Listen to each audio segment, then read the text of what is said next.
decay more slowly than stationary particles. As strange and counterintuitive as it seems, time dilation is a law of nature.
I'm getting forget.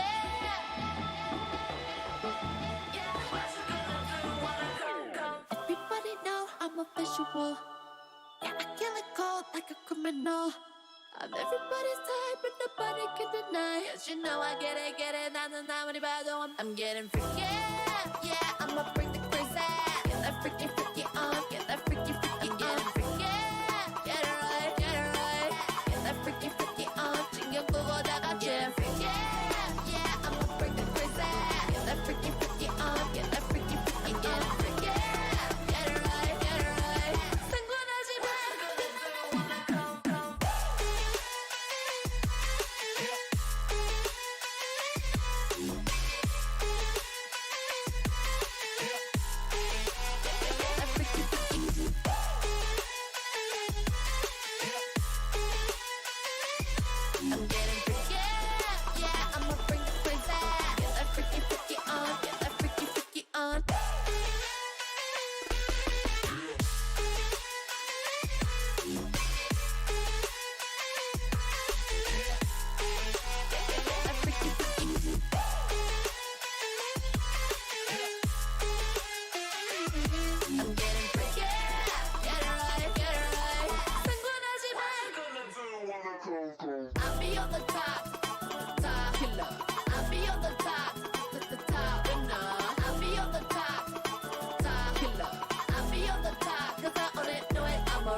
I'm getting freaky, yeah, I'ma bring the crazy. Get that freaky, freaky on, get that freaky, freaky. I'm getting freaky, get it right, get it right. Get that freaky, freaky on, 신경 끄고 다 같이. I'm getting freaky, yeah, I'ma bring the crazy. Get that freaky, freaky on, get that freaky, freaky. Getting freaky, get it right, get it right. 상관하지 마.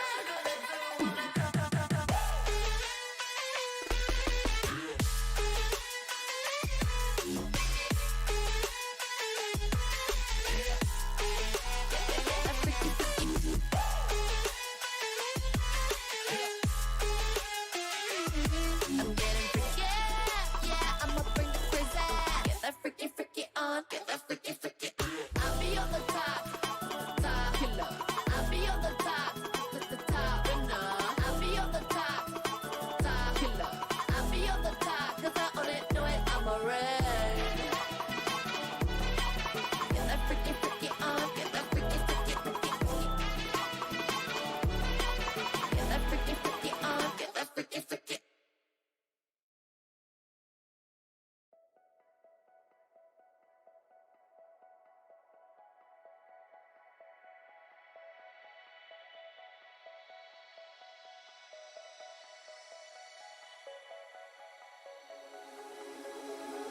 I'm lost in a city, still so far from home.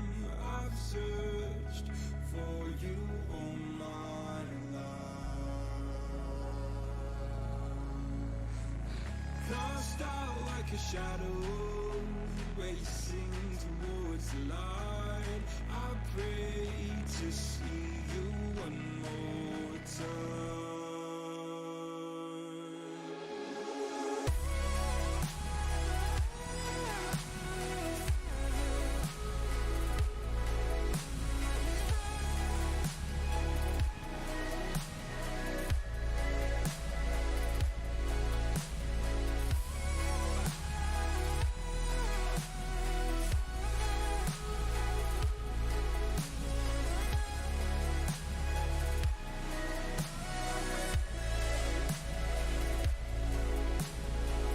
Will you come with me and guide me through the dark? Stand by, watch me fall apart. I've always loved you more than you know. Father, don't you let me go.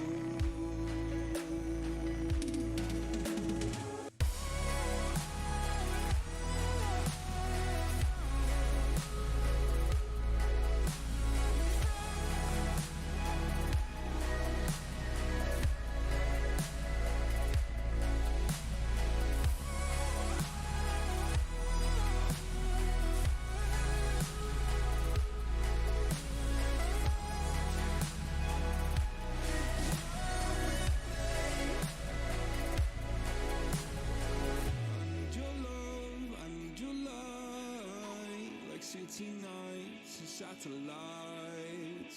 When I'm old and losing sight, carry me home all through the night. I need your love, I need your light, like city nights and satellites. When I'm old and losing sight. Hello, ladies and gentlemen, boys and girls. We are back with Elemental Gold League Spring Playoffs. This is round 3, losers bracket finals. The winner of this match will go on to face Flippa in the finals, and the loser of this is out. Bringing action today is going to be me. I'm Colonel. Beside me, Paka Paul is going to be breaking it down. Paka, I'm so excited to be back. Honestly, every week we hop on stream, I get so excited as we start to count down because it's playoffs time. And honestly, Colonel, playoffs are the best part of any amateur scene. And now these two teams have had, I don't know if they've had many back and forths in playoffs, but I think that following their storylines through playoffs have led us to quite a series in front of us because I don't know who's going to win this. Yeah, it's really interesting because remember, Hyperion did face a pretty devastating 3-0 in round 2, but that was sort of after we had already realized, wow, Flippo's looking really, really on form as they entered playoffs. And VBU was back when we didn't really realize how disgusting Flippo was actually starting to look, or how much of that was VBU faltering. So there's a lot of unknowns as we head into this game. Definitely, and also with Hyperion not really dropping games all season until playoffs time creates a really weird dynamic because we are seeing the top 2 seeds fighting for their right to even go to playoffs. And that's what makes this really interesting, because when you have a 1 and a 2, you would expect them to meet in the finals, but instead, no, they're meeting in the losers bracket finals, and only one of them gets to go on to try for the trophy. So I don't think this is the best series we're going to see all playoffs, but it's definitely 2 high seed teams, Colonel, as we get into bans. Yeah, absolutely. And right into the ban phase, this is a lot of what we expect. VBU always has a quirky ban against them. We learned that last time around, that's something that you really have to learn. Hawthorne learned that the hard way in Game 3. And on the opposite side, Aurelia, seen massive buffs. Her changes have made her just an absolute monster. The Viego, as well as also the Yone, target banned yet once again to Kyton. It is, and honestly, Colonel, it has to be. We've been talking about it all playoffs long. You have to target Kyton in the draft. Now, it's hard to, because they do have other threats on VBU, but luckily this time we see Hyperion banning the Corki, banning the Yone, these picks that Kyton has carried on all playoffs. So I'm happy to see it, Colonel, because man, has Kyton been destroying everybody these playoffs. Yeah, he is in such strong form. He looked good. I'm not going to take anything away from what he did in the regular season, but just on a completely different level as soon as he hit the playoff, and it was really awesome to see. Now it's going to be the Ziggs drafted for VBU. We saw in both rounds that we saw, round 1 and round 2 of playoffs, we saw them pulling that out in the ADC position, although that can still go to Kyton. It doesn't exactly feel like a Kyton champ. It doesn't, and I think that Krypton loved to flex. So I think that Ziggs has a lot of different spots he can be in, with the Zac being locked in for Krypton, something we haven't seen much of this season. Maybe All Fire has been in the lab practicing a new pick. Zac has strong engage, is a good champion. Tanky has a weaker early game, so if this Diana does go into the jungle, there is a lot of danger for the Zac here, but I guess VBU Krypton are looking to team fight with something new. Yeah, and that's honestly something that they've been so strong at throughout round 2 and round 1 was their team fight. It was oftentimes carried by the Corki or carried by whatever you give Kyton necessarily. But as soon as they group 5v5, they become a real force to be reckoned with. So I like what Hyperion is doing with this draft so far. They're saying, yeah, you guys are good at 5v5. Yeah, the Zac says you're going to go to 5v5 again. So now they're drafting themselves some pick with both the Ashe and the Thresh in the bot lane. They are, and Colonel, the first half of the draft from Hyperion is really interesting to me because I think the Diana shows a lot of flexibility from them and their ability to take away from VBU, because Hyperion know that Diana is a very, very popular high-profile pick for Krypton. So them picking away the Diana and then going with a safe blind bot lane Ashe Thresh sets them up for so many different things they can do in this second phase of draft, because honestly, with Diana Ashe Thresh, your team comp can still do so many things with your solo lanes, or if the Diana's mid, your jungle and top lane. That's a great point. And now Leona was picked into that bot lane, but going into the second round of ban phase will be again focused toward the mid lane, since Kyton has presumably not been picked yet, assuming that Ziggs does not go to him. So that is the Sylas. We saw that banned round 2 by Hawthorne just last Monday. And now VBU's in a weird spot. It looks like they're expecting the potential for flex on the Diana's part. And as they ban the Gragas, and now it's the Poppy, so that also could be bans towards the top side of the map. Yeah, and as the Echo ban comes through for Hyperion, I think VBU Krypton are looking at what mid-top flexes they can pick, because, as you said, Colonel, the Diana not really knowing which role she's going to land in this draft, they don't want to reveal too much and force themselves into a really, really bad counterpick situation. So maybe Krypton here go for the Sylas, though that is banned away. Something they can flex in both lanes. Maybe even the Malphite. We did see that actually from Krypton. They played the Malphite in a flex, but instead they're going to blind Camille into Hyperion Origins top laner. And Kappa Crusader coming in from the bench actually has his opportunity to pick his poison on the counterpick. Yeah, it will be interesting to see how he's able to perform. He is back against Akbalo. Remember, VBU has had themselves the fair share of roster changes, different iterations, all with Kaiton in the middle lane. But he will be picking the Alawi up against Akbalo in the top side. That's a really interesting pick.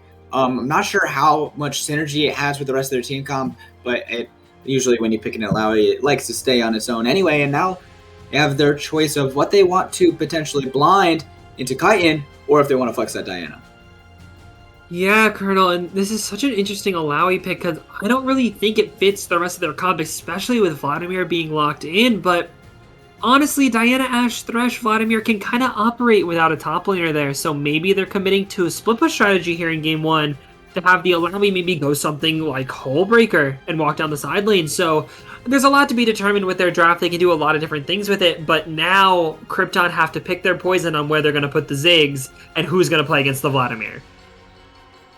A lot is riding on this pick, and it will be the Azir for Kaiton. Wow, we have yet to see a single Azir, as far as I remember, in EGL playoffs so far. And Azir is a very difficult champion, so obviously, if you're going to give the Azir to anyone in this league, I think most people would probably say Kaiton is probably best suited to handle it, but I say a big scaling pick in the mid lane, as well as the Camille that turns into a very powerful champion in the later stages of the game. So VBU has themselves a ton of scaling at their disposal. And that is the VBU specialty, Colonel. They do pick scaling in almost every lane. They are a team that is very greedy in that sense, that they pick a lot of scaling options. But they have found themselves a lot of pretty decent matchups for themselves. They found themselves a lot of safe matchups. And if the Ziggs, Camille, and Azir can get online in that late game around 25-30 minutes, I think that there's no chance Hyperion Origins comp can even fight into VBU Krypton's comp. But with that said, Colonel, it's about the early game execution from Hyperion. They do have the agency with the Ashe early on in lane. They have the Diana to be able to create those early plays. Maybe if you get your Alawi or Vladimir ahead, you can start snowballing out the game through your solos. They have a lot of options here to get ahead early, and the onus is on their jungler, Zuko, to find his way in and make those plays early. Yeah, everything will be on them, and for VBU, as long as it doesn't blow up in their faces early, you will have to expect them to be winning in all of these late game engagements, having such a strong front line in the Zac and the Leona, as well as such powerful scaling picks in the Camille and the Azir. So, Hyperion, you got to show us what you've got, especially in the early game. A lot of their round 2 games ended up sort of devolving before anything could really come online. Their early games did have a lot of problems, a lot of nooks and crannies that you have to clean out. You have to fix all of those. So we will see how they have adapted going from last week to this week, if they can take on VBU and find themselves in a rematch. But we'll stay tuned, and as we go into game 1, don't go anywhere. Some days there's no one else who loves me like you used to. Some days I'm not myself. There's no one I can turn to.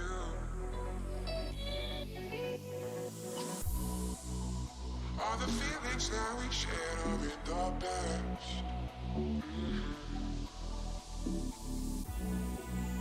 Your relationships are never meant to last.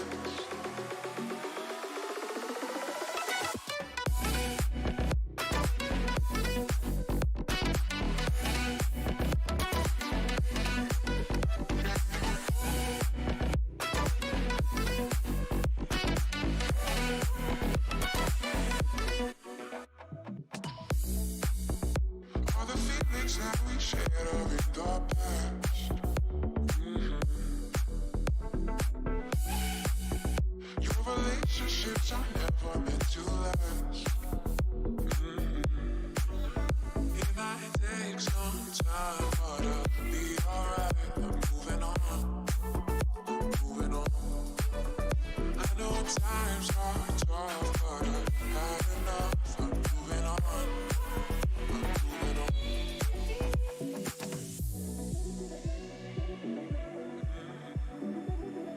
Moving on.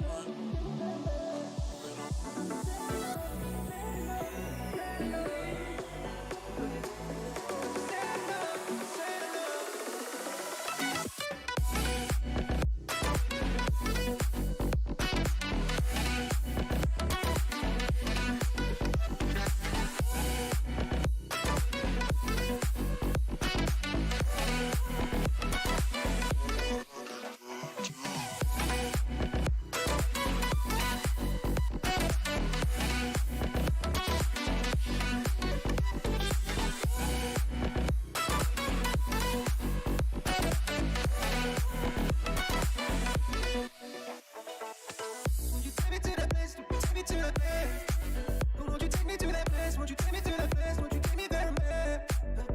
you said enough, said enough, said enough. Cause you said enough, said enough.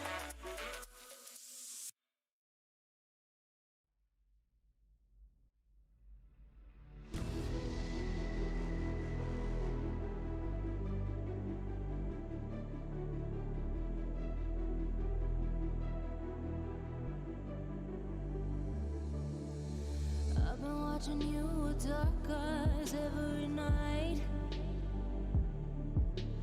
Counting up your sins, I keep a list and checking it twice. I know where you've been, I smell the sin and you're looking nice.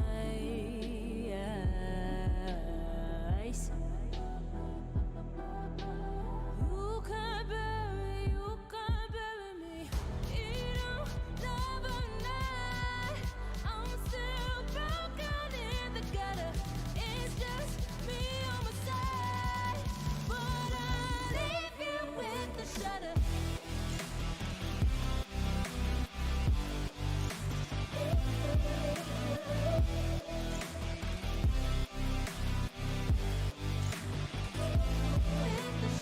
I got goals you don't wanna know. I got goals you don't wanna grow. Trying to forget I'm in your head, shatter up your spine. Try not to choke, a funny joke when you say you're mine. Lost your control, think you're alone, I'm still in your mind.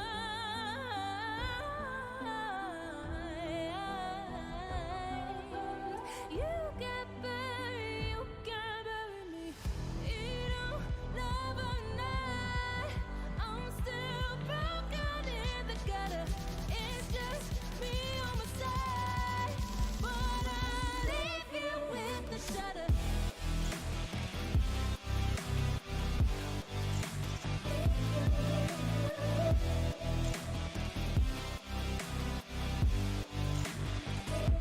With the shudder. I got goals you don't wanna know.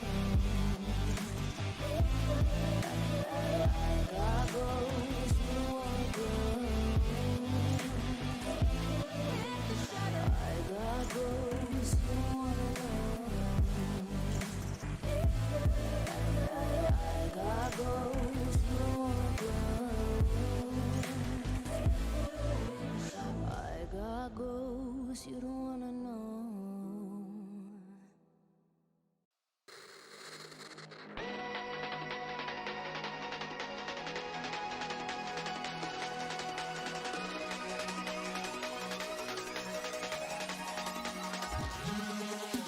We started out on a Wednesday and I couldn't figure out why you would be mad at me. Whoa, you say it's nothing but it never ever changes, just like that. It's always whatever anyway, every time we try to talk, I am out of here any day. It's always something that we never ever changes, just like that. I get the shivers whenever I'm thinking about you. Just wanna leave and live without you. Be on my own again.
the shivers whenever I would think about you. Now that I left, I live without you. I'm on my own again. I got the shivers whenever you're out of line, yeah. Now it's like everything is fine, yeah. 'Cause now I'm alone again.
I'm not the girl that I used to be. Sometimes I'm more than words. I'm beyond what I once was. I don't believe in love. Hey, hey. If I want something, I got it. Hey, hey. Oh, baby, I don't need love me. Hey, hey. 'Cause your love, I cannot buy it. Wasn't real with you, boy. Real, wasn't real with you, boy. You won't give me too much chances. I don't care if I am fancy brighter. Yeah, yeah, oh boy, I'm telling you goodbye, hey. Yeah, oh boy, I'm telling you goodbye, I'm telling you goodbye.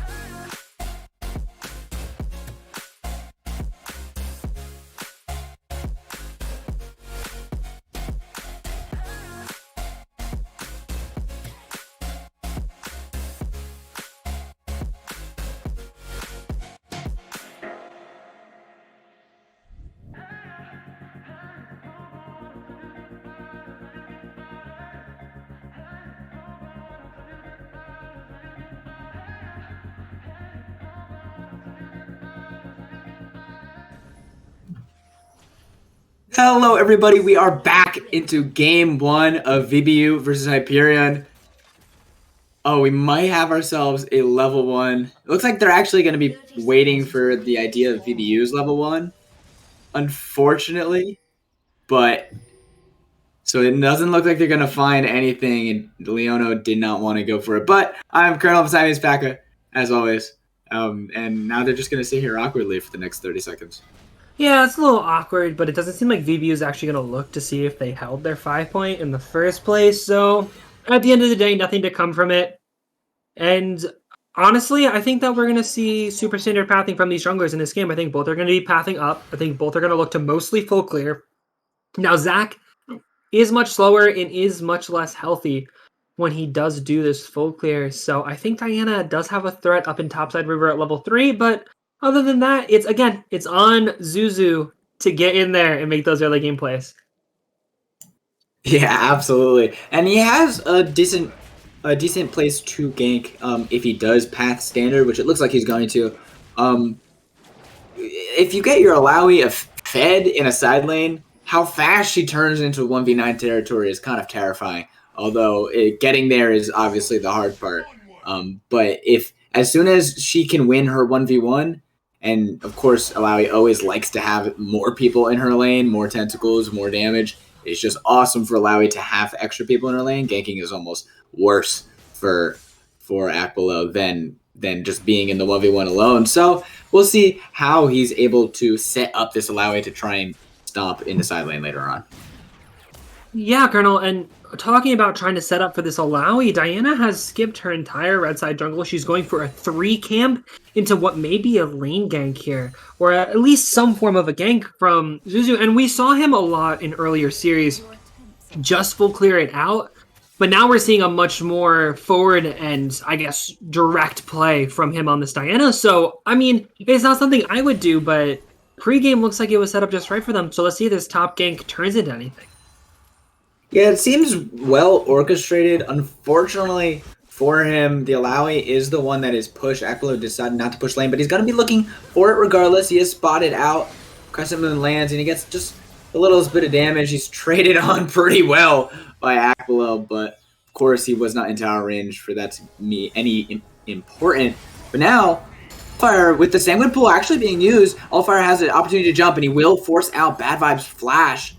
And now, the important part about Diana getting so much damage is that Scuttle Crab is still alive. You don't necessarily feel safe to do it, so it looks like Zach is going to get the top Scuttle for free. He is, and with Islamic Samurai looking to make a mid play, nothing coming from it, but honestly, this is a big mistake from Zuzu here. He goes into a 3 camp, he sees that top isn't really gankable, he decides to go for it anyway instead of maybe invade the Zac, and doesn't use his priority well, takes a lot of damage, and he loses the Scuttle because of it, so it's kind of a dangerous spot for him because he's not pathing straight to that Scuttle, so maybe he'll get it at the end of the day and it'll all be fine, Colonel, but again, early mistakes from Zuzu. Yeah, it looks like he won't be punished because his bot lane does have that priority to protect this bottom Scuttle. Of course, you sort of expect that with the Ashe. She tends to be able to get prio really easily, especially with Ziggs being solo, since Leona did get an early back. But wow, 10 CS lead already set up for the Ashe. Ziggs should be able to collect a decent amount of that on this wave, but looks like all is well that ends well as Zuzu does even up the CS lead, and they're both going to be getting backs at the exact same time. Yeah, and I mean, Zac is the slower jungler, so I would say this is still slightly advantage to Allfire because he's just able to keep pace early, as there's a decent amount of trading that goes around in the top lane, Colonel, but I don't think anything is going to come of it just yet because they're not 6 quite yet. But Zac is slower, so I would give the early jungle advantage to Zac. Ooh, forcing out the flash, but you're right, Zac is probably happy with staying even at this point. Although, we'll see, Diana still has a couple more opportunities to get these ganks. Unfortunately, it's sort of awkward for Zuko because when he was on the top side earlier was exactly when Kappa was pushing, and now that he's on the bot side, looks like Ash Thresh are both pushing, so we'll see if maybe instead he can sit in his bush and wait for the counter gank. As actually Islamic's going forward. That's a beautiful package, actually, to knock them in, and that's going to be the TP. So much damage coming already, and it's going to be first blood going over to Zac. But Leona is going to die now. Zuzu taking a lot of damage. He has a flash, but Islamic follows him with the E. Double kill over to Zac, actually. Now Ash trying her best to kite. Bad Vibes taking a lot of damage here, but they can continue to kite. The bombs are not in range. Now, Allfire in. He does have the pullback. Can Bad Vibes escape? No, another great package to blow him into the wrong direction. And Attila one auto away from killing Allfire. But that's 3 quick kills. And now, finally, Kappa is here to try and trade it back. But does he have the damage either? He's trying his best to trade. He's using the ultimate, but I don't know if he actually wins this. He's going to give his life in Hyperion time after time. How many deaths are they going to go for? They just keep on running it down in the bottom side. And that is a huge mistake from Hyperion with their target focus and fighting in this bottom bot lane here, as they lose their Thresh early and to commit a TP, but the goal here has to be to kite out. Bad Vibes commits a little too far forward before turning back onto the Zac, but if you look here, Bad Vibes is going to use his Empower Q onto Toxin instead of onto Islamic, and that's going to prove really important later in this fight, as Islamic does escape with his life. The same with Allfire, as Bad Vibes gets put in the bounce house before he's able to cast anything, and at that point, if Kappa was going to TP anyway, he should have TP'd earlier than he did. He decided to TP to salvage a dead play instead of join in and try to make the play a winning one, and it costs him his life as well, and the Hyperion are very far behind.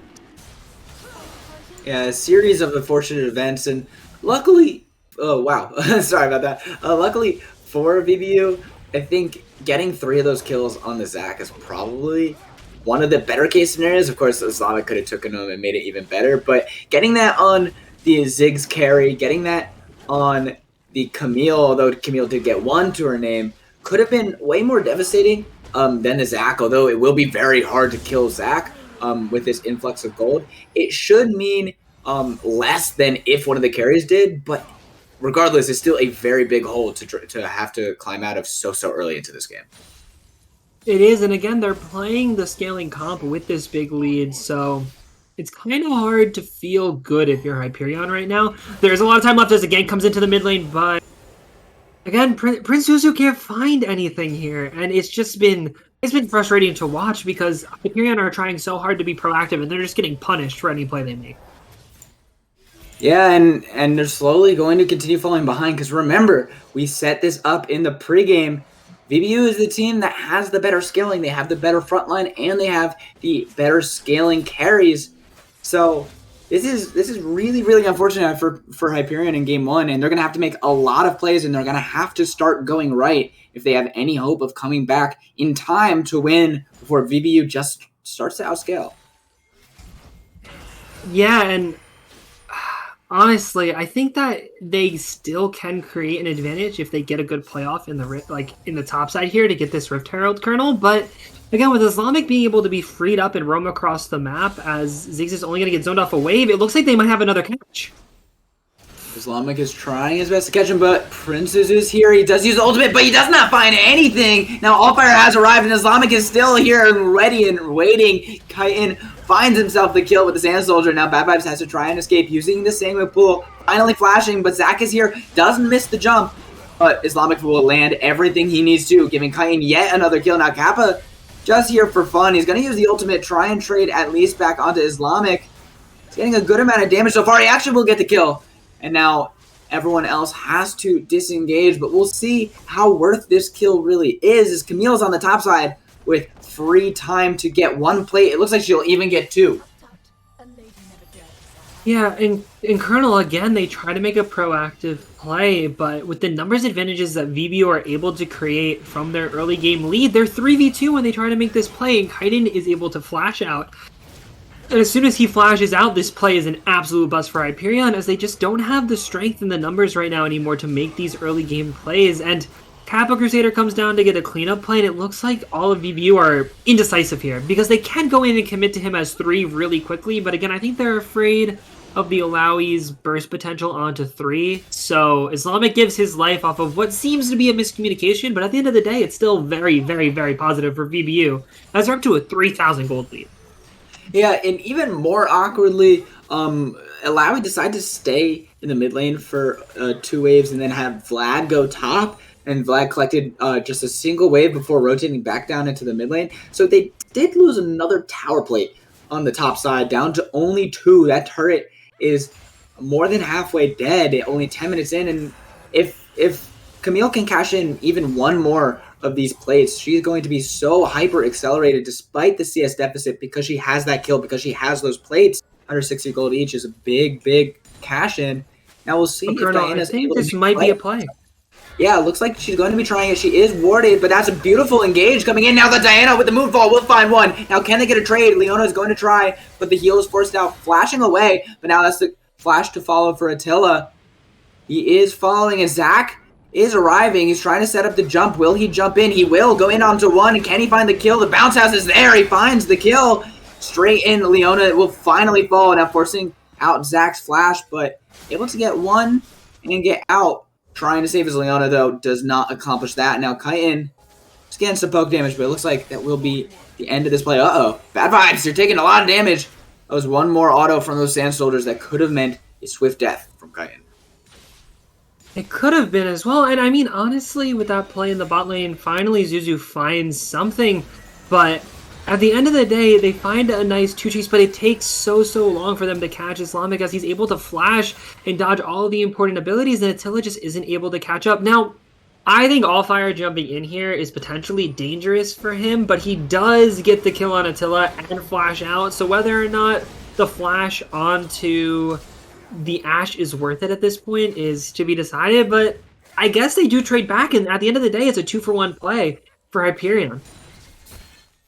Honestly, I think my bigger worry would be, how do you ever kill this Zach? He got even more gold. He got 1 kill, 3 more assists in the last 10 minutes, and now he has Sunfire already completed 12 minutes in as a jungler. He's got this boots as well. He's very quickly going to become something that you really struggle to cut through, because remember, Ashe doesn't exactly pump out the damage like other AD carries.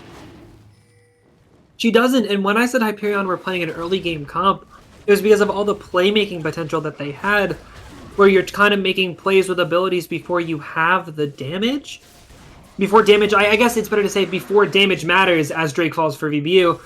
And because they lost their tempo on Ashe, now Ashe is just going to feel really unsatisfying because she's not going to really deal that damage. Yeah, and if she's not dealing that damage to the tank, who exactly is? Because Alawi, of course, we talked about it in the pregame, wants to stay in the side lane. She'd prefer to be there. And the Vlad isn't exactly known for being a tank buster either. He wants to be in and out on your backside and just bursting them 100-0. And who's exactly going to do the damage? But it will be another play. The Ashe Arrow is not going to land, but Zach is here. He will be able to jump in. That's the Solar Flare coming down. He's doing a lot of damage. The Bounce House is now doing so much. Lo-Fi is going to die immediately, and once again is going to fall for Hyperion. Akbalo can even go for more, and Bad Vibes is here, but that's a beautiful shuffle coming in from Kyton. He finds both of them. He gives his life for the cause, but that is 2 more dead. Allfire does not die to the tower shot. They have a massive wave here. They could even get this tower. Satchel Charge just needs a little bit more damage before he's able to. But he's taking a lot of damage. He actually took another tower shot, so he might not feel safe staying here to Satchel Charge it. But there's the tick.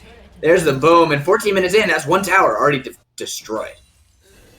There is, and now Kappa's going to be able to trade some back in the top side because of that Camille TP, but again, they go to take a 3v3 play, and Allfire is here to counter gank. The ultimate flies wide from the Ashe, and Zuzu isn't able to press his ultimate because he's CC'd for so long in this play, so he has to Hex Tech away, and there's no Moonlight coming down from the Diana, and that basically spells a doomed play again. Now, this dive here is a little sloppy, though it looks fancy from Kyton. I don't think he needed to give his life to make this play, but at the end of the day, it's a pretty clean trade as they trade 3 for 1.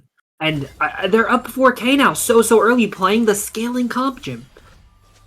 This is already in devastating territories for Hyperion. You are already not even 15 minutes in looking for the 1 in a million dream plays. There is a Sunder completed for Kappa, and he is one of the only ones who hasn't been too heavily destroyed by this early game. Although Camille did get a lot of plates, he is up in CS. He's probably the only hope that Hyperion really has to find themselves somewhat back into this game.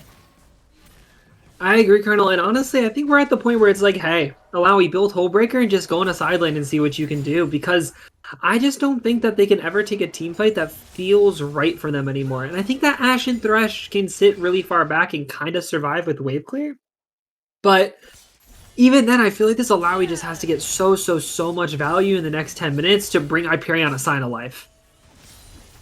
Yeah, we'll have to keep our eyes on him. He did sub in, and this is exactly who you want, right? If you need someone to have the hope, and it's your substitute, is this guy that's fresh in after you guys did take the loss. You have that mental edge, because remember that substitute did happen after last week when they did lose 3-0. That was pretty devastating, as it looks like Allfire might potentially look for a play here.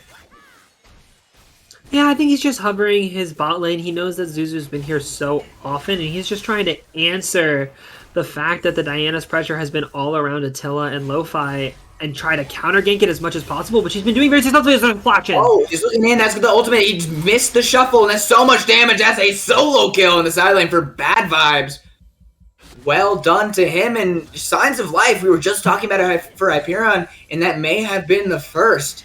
Now potentially looking for the second, as the Astro is going to land, flashing in for the play, and Islamic is so dead to rights. Attila will claim the kill, and now Hyperion with 2 dead can potentially start to siege, but Ziggs clearing the wave. They have really nowhere to go except for this Rift Herald.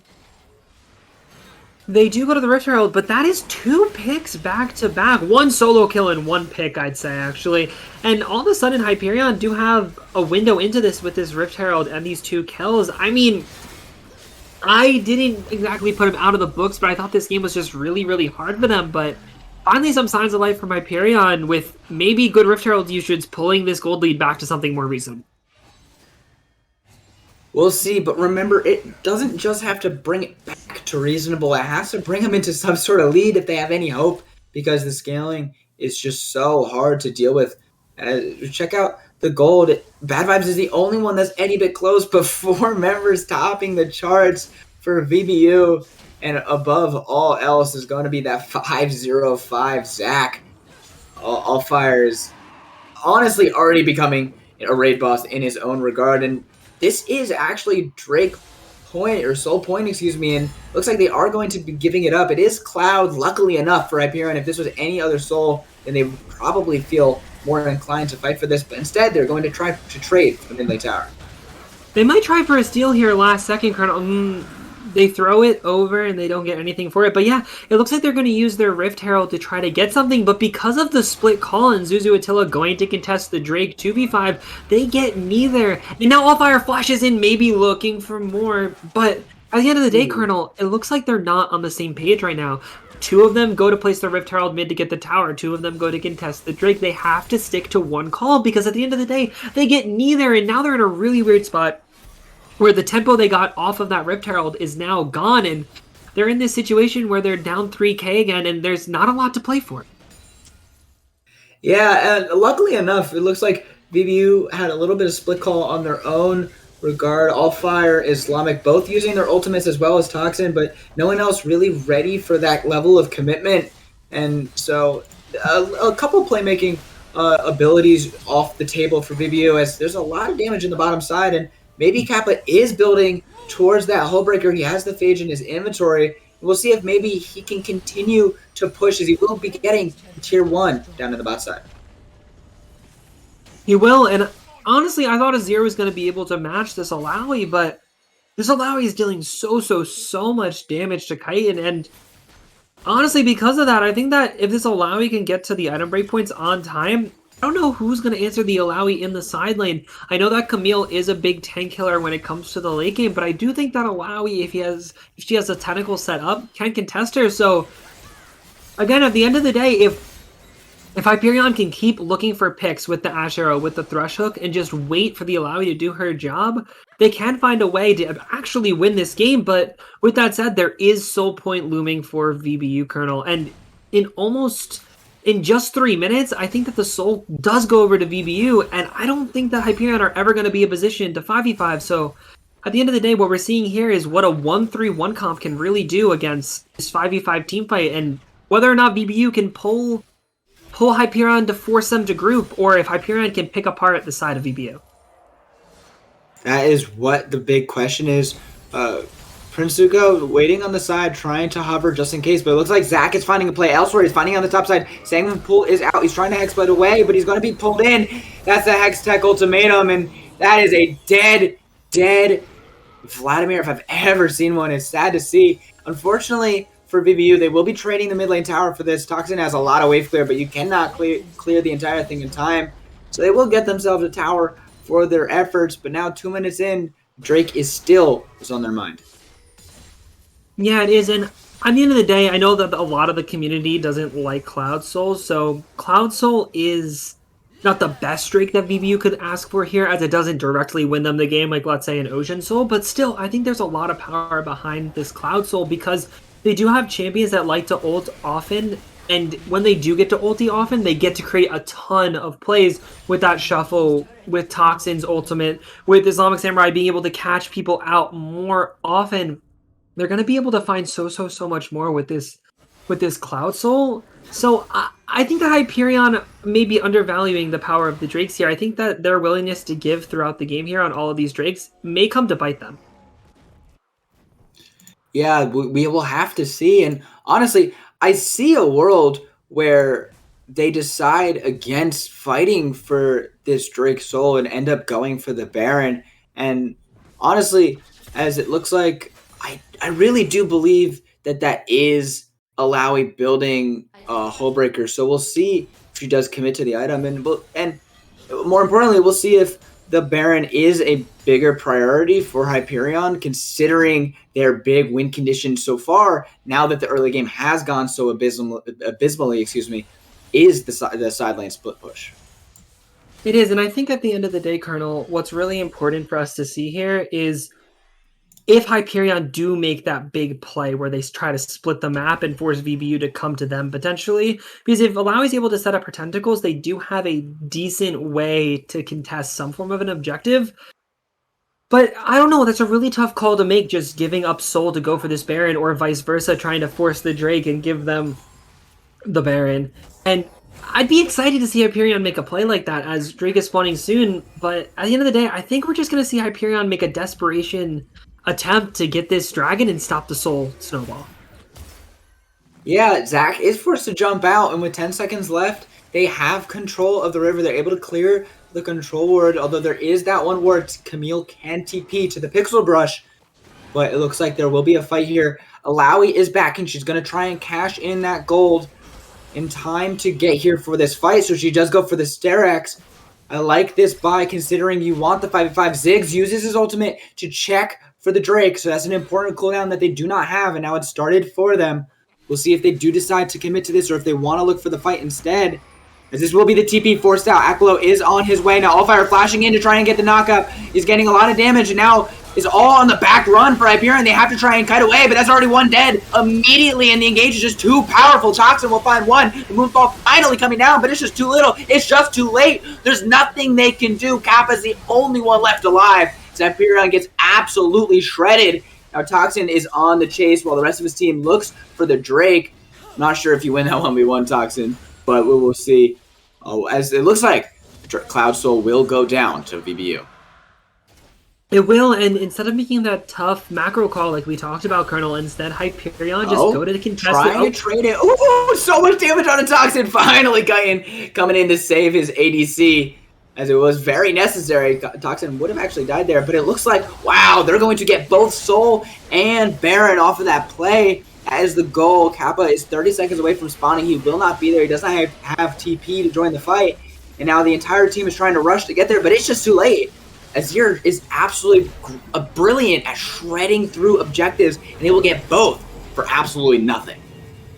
And Colonel, that's what we were talking about. They go to contest the dragon in a 5v5, and that's not what your comp is able to do at this point in the game. You have to make a tougher decision to maybe try to split push something down or take an objective across the map. But like I said, they opt into this 5v5, and there's nothing to even say about this fight. It's just not even close. They just don't have the team fight damage. They aren't ahead in the game, and they just all die before any damage comes out. And because of that, VBU get the Drake, VBU get the Baron, and now they're going to be marching down to take the base. They lost absolutely everything instead of giving up some of it, and now they're really painted into a corner. It's so much harder for Alawi to be in a side lane when Baron is starting to push in, when they start to feel pressure, not on their tier 2s, but on their inhibitor turrets. Alawi starts to have a lot of problems saying, screw that, I'm staying in the top side. I'm staying where I am winning, but she can't exactly do that anymore. Now she's sort of forced to group, and that's not what you want your Alawi to do. Your Alawi is one of your stronger members, and now she will have to try and rotate her way here to try and help. Kappa is on his way, and the siege is just continuing. They have the Azir turret set up. They are going to try and look for this inhibitor turret. They are, and they just have so much C's with this Ziggs and Azir in the late game. It doesn't matter that they don't have like an ADC because they have 2 siege mids. And there's just not a lot Attila can do with his wave clear because Ashe just isn't dealing enough damage to really matter against these supers. And it looks like there's going to be an engage as well, Colonel. They're looking for the fight. They find the ultimate onto the low fight foot fetish. He will die immediately. Bad Vibes is in the backside, but can he blow up absolutely anyone? No! He has no damage, and now Princess is up next. He's going to get chopped to pieces by the scissor legs. Kappa. Oh, the ultimate's doing a lot of work, but no, a double kill to Kite nonetheless. Inhibitor will fall, and this may be one of the quickest games we've seen in playoffs, other than last week's game 3 is. Oh no, just insult to injury. They will find themselves the ace. They'll get even not even a single kill, as that one is all the turrets doing, and that's got to be game going over to VBU. It is, and they're playing the scaling comp, but again, Colonel, it never seems to matter, as 27 minutes into the game, this quote scaling comp is taking the base, getting 21 kills, most of them throughout the early game, and you ought to be scratching your head if you're Hyperion. What went wrong? Yeah, this looked really disappointing. There were so many points where VBU just was gifted so much, and this is a little bit worrying for the rest of the series implications if we get the same Hyperion that we saw get 3-0 just last week. It would be dangerous because this team has looked so strong all split, and we're seeing them, I guess, somewhat collapse as they're starting to be knocked down a peg and another peg and another peg. And Really, honestly, if you're in the camp of Hyperion, you have to wonder what the coaches can say, what the players can say to mentally get their heads focused back in and try to chase that early season form that they had. Yeah, there's a lot of question marks as they go back to the drawing board, but we will be taking a quick break before we head into draft for game two as we see if Hyperion can really try and find a different way to approach game two. But all of that we will have to see. Don't go anywhere. I'm not the girl that I used to be. Sometimes I'm more than words. I'm young, what I once was. I don't believe in love. Hey, hey. If I want something, I got it. Hey, hey. Oh, baby, I don't need love. Hey, hey. 'Cause I love, I cannot buy it. Wasn't real with you, boy. Real, wasn't real with you, boy. You won't give me too much chances. I don't care if I am fancy brighter. Yeah, yeah, oh boy, I'm telling you goodbye, I'm telling you goodbye, yeah, oh boy, I'm telling you goodbye, I'm telling you goodbye.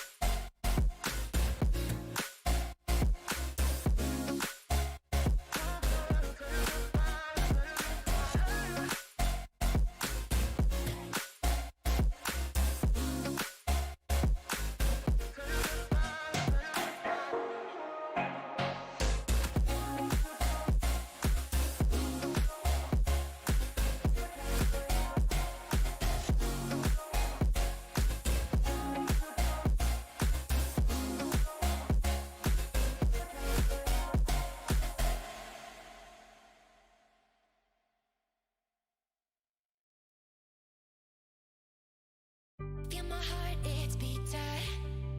Oh, my body's breathing. It's just you and me. Feel my heart, it's beating. Oh, my body's breathing. It's just you and me. I'm so caught in this, but so lost deep in it, can't stop. I'm forever the one you call. Let's free fall. I'm so caught in this, but so lost deep in it, can't stop. I'm forever the one you call. Let's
I've been cold for so long. One touch and we're igniting, setting fire to it all. You know these flames ain't going out. This building is crumbling to the ground. Don't think that we can stop it now, 'cause baby our love is gonna burn it down. You know these flames ain't going out. This building is crumbling to the ground. Don't think I wanna stop it now, 'cause baby our love is gonna burn it down.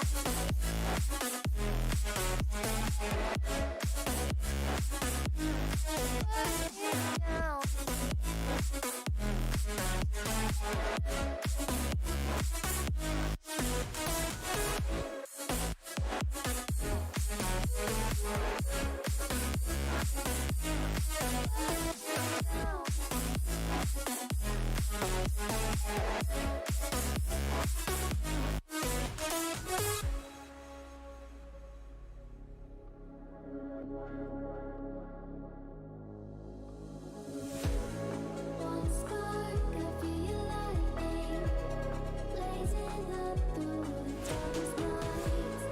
Hold your breath, make the smoke is burning. Now kiss me out and I'll be alright. You know these flames ain't going out. This building is crumbling to the ground. Don't think that we can stop it now, 'cause baby our love is gonna burn it down. You know these flames ain't going out. This building is crumbling to the ground. Don't think I wanna stop it now, 'cause baby our love is gonna burn it down.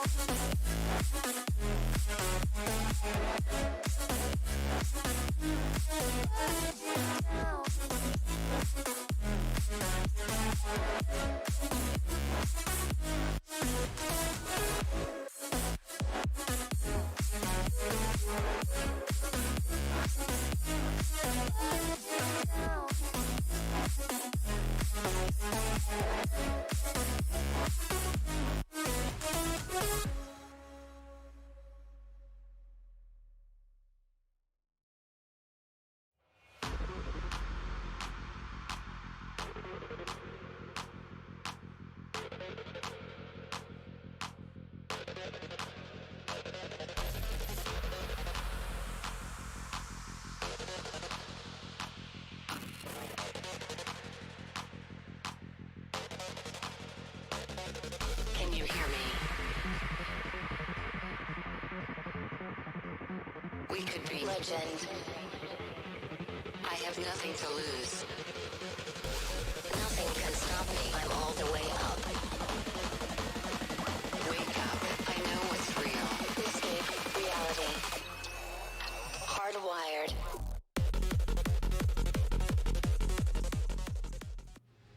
Hello, everybody. We are back straight into Game 2 draft. Hyperion has gone back to the drawing board, and among the things they have changed, it will be red side for them. Looks like VBU is sticking to their guns, going to be first picking the Ziggs. We'll see what Hyperion has planned going into Game 2. Now, Colonel, I'm not too well versed on the ADC Ziggs, but I wonder what there is to beat it. I know that Ashe actually is one of the pocket counters to Ziggs ADC, but at the same time, I think that one thing that Hyperion were lacking was that damage, so I want to see them go something with a little more damage, and they do. They lock in the Ezreal. Now, I think Ezreal has a much worse lane in this situation than the Ashe, but at the end of the day, Ezreal Morgana into the Ziggs, it doesn't sound that bad. What can go wrong? They need more damage. Yeah, and more damage they got. We did forget to mention, but there has been the tiniest, a little bit, maybe kind of tiny bit important change for Hyperion. Dracana's back, as well as Room Mage, both solo laners coming in, subbing from Game 1 into Game 2. Dracana had himself, was a little bit of a struggle, we'll call it, last week. So I'm glad to see him back. I'm hoping to see him on form, and with these changes, maybe a little bit of a different perspective looking at the series in general. It is, because I mean, I know that Hyperion Origin faltered a little with this starting 5 in and went to make some changes, but at the end of the day, this was the team that was so dominant in the regular season. This is a team that earned that first seed. And we're going to get to see what they do again in playoffs when it's do or die, when it's you win or you're done for the split. And the Bard being locked in for VBU, I've never seen Islamic on this pick. I don't know what to think. I mean, to be honest, he's sort of everywhere. That's what Islamic does, is every time you close your eyes, Islamic turns around the corner right next to you. He's constantly roaming mid lane. He found himself in top lane river like minute 4. So maybe Bard is exactly the kind of pick that you want to put him on. We'll see how good it works, though, as the jungle matchup looks like. We'll see. Obviously, Nocturne lane was nerfed pretty heavily, so I expect it to be Nocturne jungle up against Fiddlesticks. Hey, man. Honestly, Fiddlesticks is kind of a pretty sick counter to Nocturne, because there's a lot of weird interactions between Fiddle and Nocturne, with Nocturne turning the lights out and Fiddle being able to ult in over walls and invisibility. So there's a lot of darkness on your screen, and there's a lot of things you don't see in these drafts from both sides. But I think the matchup sounds pretty good. I think that Islamic is a roaming player. And the Bard could work out, as we see Gnar and Malphite be banned away from Hyperion, trying to take some away from Rune Mage. And again, the ultimate flex that VBU have been running, they take away that Silas because they're afraid of all of the flexing that they can do. But as that looks like Morgana mid, Colonel, talk me through this one, actually. Screw my point. So Morgana, this is a specialty to pick anything that's not a mid laner in the mid lane. Is very much a mage and a supportive mage player. You can see the Brand and Annie on the ban list specifically because of him, so I'm not crazily surprised, but they do reveal themselves this what I don't think anyone would probably expect flex pick early, which I find a little bit interesting. It looks like they are trying to use that for both the flex pick as well as trying to find a good matchup for Rune Mage, but overall, I don't think it's too bad. Morgana mid can get a lot of early prio with her W onto the caster minions to help try and keep this Nocturne under wraps. But honestly, he's got a lot of convincing to do. He does have a lot of convincing to do for me as well. But at the end of the day, if that is Tristana mid, I don't know what VBU's draft is, Colonel. My hands are in the air. They've stumped me. I don't know if it's Ziggs bottom or Tristana bottom and Ziggs mid or Tristana mid, and we're in the end of the draft as Yasuo gets locked. Colonel, what's going on? Don't look at me like I know. So there's a lot of things that could be happening here. Maybe he's going to be a Rune Mage on the Yasuo in the top side. On the opposite side of the map, it could probably be Tristana onto Kyton. We did see a really high play in round 1 when he was on the Tristana game-saving play to make that go to 3. So I would expect the Ziggs to stay bottom and the Tristana to be going mid because they're having Kyton, which is probably their best Tristana player on the champion. But the red side is still a giant question mark to me. All right, Colonel. Let me try to big brain this one and try to figure this one out. So VBU and Krypton, right? They go through your draft here, you look at their options. They're kind of split in what they want to do. They have Aatrox, they have Nocturne, they have Tristana, champions that like to dive in. It's paired with Ziggs Bard, pretty weird. Maybe the Ziggs can just wave clear and drop an R on whatever play his team is trying to make, and it works out for him, and maybe Bard can find picks with his ultimate, and maybe it all works out. But on the side of Hyperion, let's talk about one thing that they do have. They have that dive synergy. They have so many champions. They picked Ezreal. They were like, hey, buddy, we're not going to be able to peel for you this game anyway.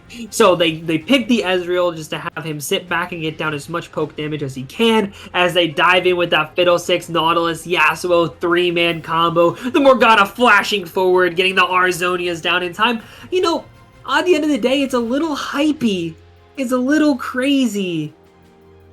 But I like it. I think it's fun, if anything, and I think that that's one thing that's a little underrated is players tend to play better when they're having some fun. So, honestly, at the end of the day, Hyperion's comp makes no sense, and I think that's why it might be better. That is a beautiful argument. So now that I have done my ample research, it looks like over. Let me do quick math with Colonel. 36 games. The Rune Mage probably named his account wrong because he has close to an 80% win rate on the champion.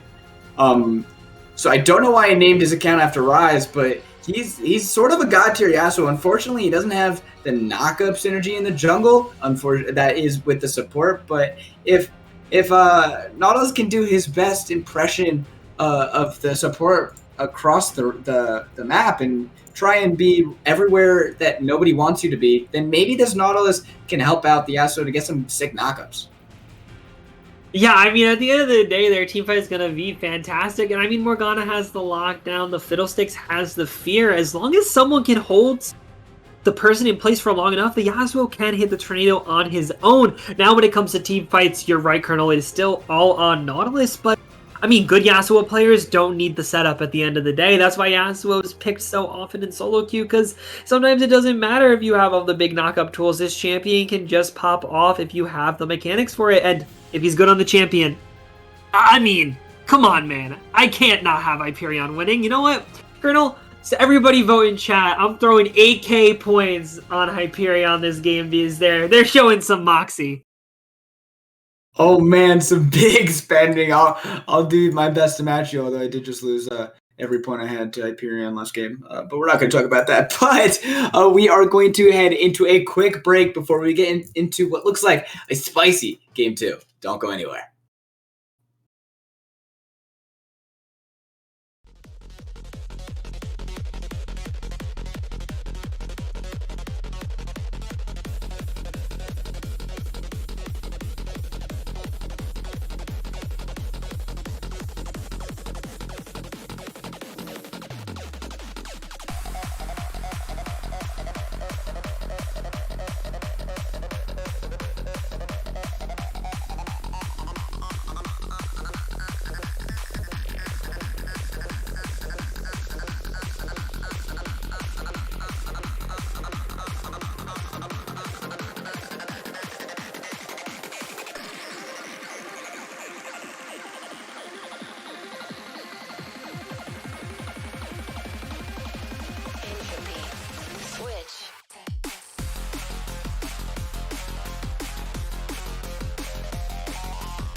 We used to look up at the sky and wonder at our place in the stars.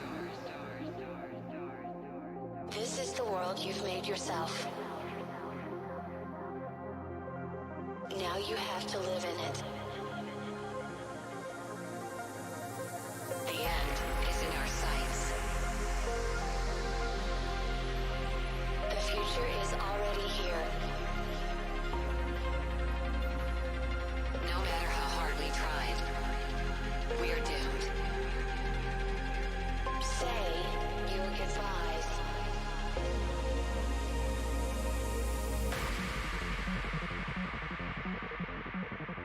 Brace yourself. I can see the end inside.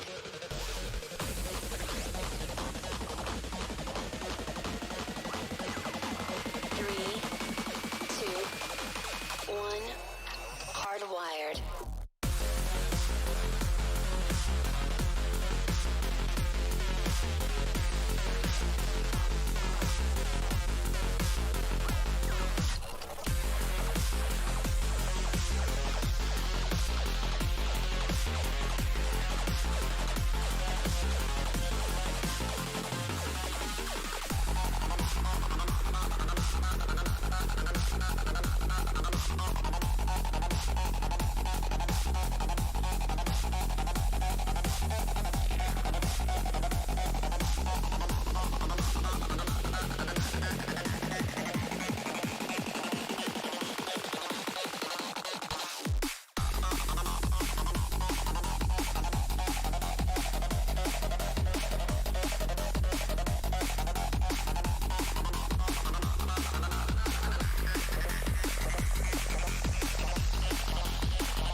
disconnect.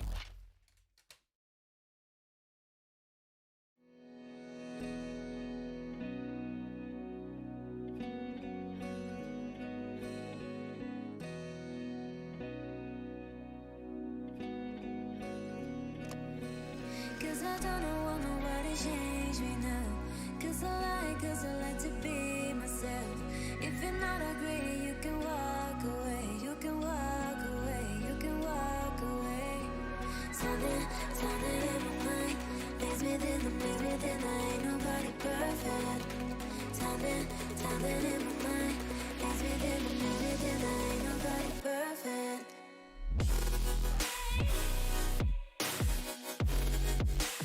Ain't nobody perfect. Ain't nobody perfect. Ain't nobody perfect. Ain't nobody perfect.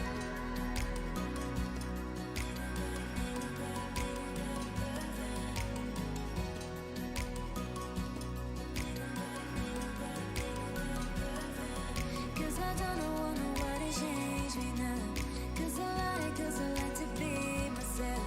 If you're not agree, you can walk away. You can walk away. You can walk away. Something in my mind makes me think I ain't nobody perfect. Something in my mind makes me think I ain't nobody perfect.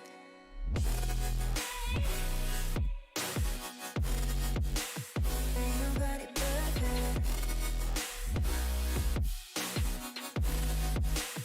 Ain't nobody perfect.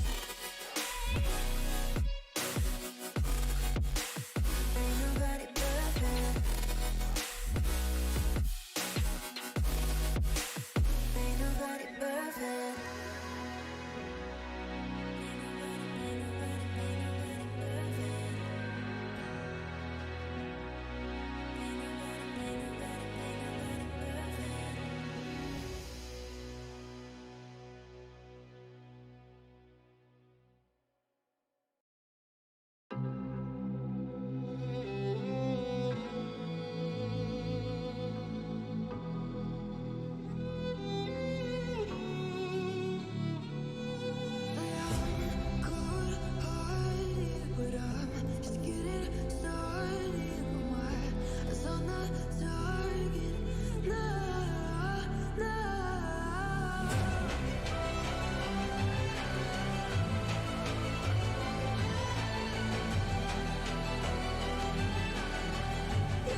Hello, everybody. We are back into Game 2 of VBU versus Hyperion. This is probably the craziest draft that we've seen in EGL playoffs, but it's going to get even crazier as it looks like we might be having ourselves yet another level 1 strategy. This time they look like they're going on the offensive. Oh, no, this is so sad. Completely warded up as VBU. Toxin does have the stuff over there, and they will be spotted as they walk in. Yeah, and at the end of the day, Colonel, it's a little devastating. I mean, they have the pink wards. Little known fact about Fiddle. Doesn't need a refillable pot. Champion is kind of OP with the way he heals on camp, so they buy the 2 pinks. I think it's a waste of a pink. He instantly moves it. Colonel, hot take. Don't know if that's worth 150 gold, but at the end of the day, they cleared out vision. They got something done, and it is what it is. It turned out to be a 150 gold sweeper, but he clears both the bushes, which I guess is a win. Yeah, but it looks like both of them will be starting on the bottom side. Of course, Fiddle does Fiddle things, so he will be starting without a leash on his own wolves. On the opposite side of the map, though, Allfire will be starting on his bot side, pathing up as well. So, Colonel, interesting thing about Fiddlesticks is what I would like to see from Zuko here is whether or not he has like the high elo tech for the Fiddlesticks learned. It seems like based on minimap alone, he hasn't learned like the insane 3-minute and 8-second full clear, which is honestly very uncommon at the end of the day anyway, because it's pretty hard to do. But I just wanted to check to see if he was going to surprise me, impress me with anything crazy, but at the end of the day, this time, I think without a doubt, Colonel, it would be troll to not see both junglers full clear, so no action in the early game quite just yet. Yeah, not too unexpected. To be honest, though, back to your point about the crazy clear, it's not always even a great idea, I feel like, at the end of the day, because of how risky it is if someone just decides to walk in the jungle and find you 5 HP, but actually, looks like he's going for a crazy wraparound gank onto Kyton. Flashing forward, he's going to get the fleeing, but that's a good buffer. Flashing, oh no! Flashing forward is Dracana, but he does not land the binding. So that's going to be 2 flashes for the price of 1. But Zuzu's going to go back to just clearing his topside jungle. Yeah, and he flashes when there's no need to. He flashes to get closer when he's already behind the person he's trying to gank, and because of that, Kyton's able to buffer his W and just make an outplay happen, and I appreciate the proactivity from Zuzu. He does it every single game. He finds a way to make the early plays and tries to get these early ganks to go well, but that's 2 flashes committed for 1, and honestly, it's tough to see. Yeah, we'll see how much it affects his playmaking potential in the next 5 minutes until that flash comes back up. He also is pathing up to a claimed Scuttle Crab. Allfire will be able to take that before he's even there. It looks like he is aware of that as he is going to just start his Krugs, and we'll see if he's able to find a gank on the top side after he does that. There's that, but Colonel, Fiddlesticks uniquely is a champion that likes to hit 6 early. As Kyton goes in here, I don't know if anything's going to come of the... Just some pretty intense trading, I think, Colonel. Yeah, it doesn't look like it's going to be too much damage. Kyton, honestly, he's free to do that basically whenever he wants, until the one time that Fiddle's there, ready and waiting, and then he's going to get immediately punished for it. But he has a lot of windows to get very aggressive in these trades, and usually if he doesn't stand in a W, he can win those trades pretty easily. Yeah, that is true, because Morgana is so based around the damage from her pool, which is kind of hard to hit unless you do hit a bind. But what I was going to say about Fiddle is that Fiddle will full clear his topside and he will reset and walk towards the bottom scuttle, because Fiddle likes to hit 6, and especially with no flash burn, I don't think we're going to see another gank put in by Zuko until he does hit that 6 on Fiddle, because that's where so much of Fiddle's playmaking potential comes from. Whether or not he tries to make another play randomly as more damage comes down in the mid lane, that's up to him. I am not him, but I think we're just going to see Fiddle clear with his flash timer down. We will see. Looks like Lo-Fi is going to take his turn at trying out some mid lane ganks in lieu of the Fiddlesticks gank. Not exactly working out. You're right. Looks like Fiddlesticks is going to just continue his clear Although he does have the Predator boots, if he does want to use them, I would be a little bit surprised.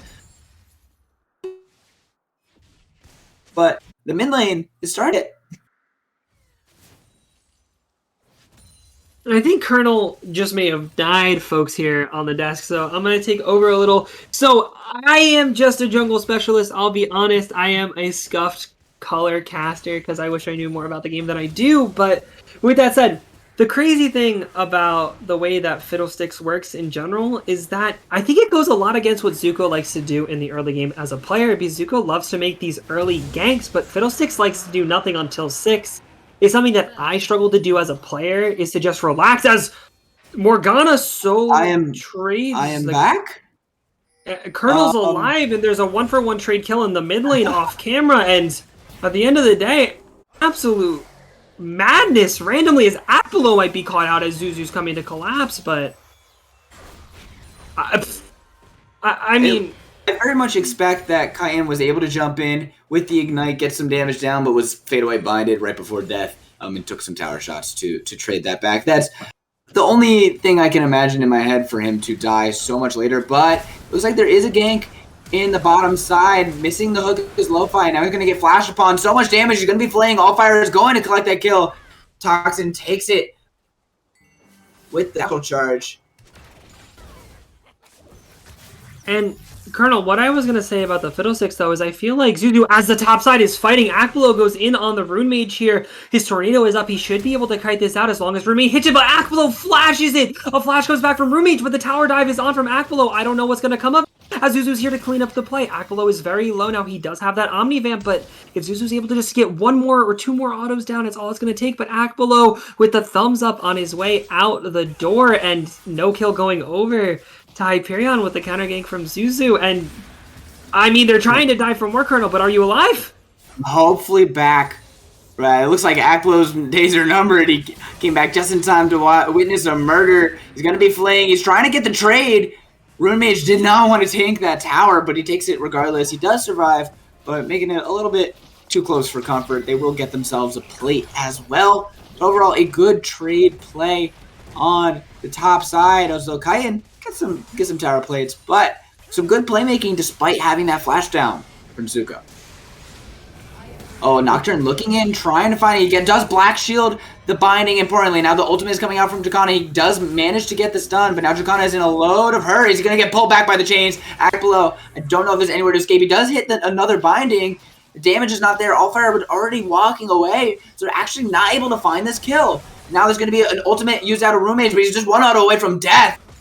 Super over-aggressive from the Aatrox, and now fighting back on slivers of HP. Both teams are very, very low. There's no mana to the side of Allfire.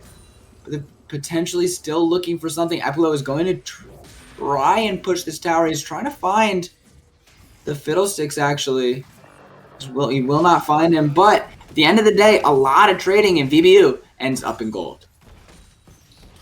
They do, and honestly, that sequence is a little too extended for Hyperion as they look for more when there's not a lot of mana on their side, and Aatrox isn't a mana champion, so a little concerning. I thought they could have lost a little more there if they had played their cards a little worse, but at the end of the day, what we have here, Colonel, is a really, really, really fed Kaiden as nothing comes of the top play and the chains catching. But I think that as Zuzu's just tick 6, I'm finally going to get to finish my point here, Colonel.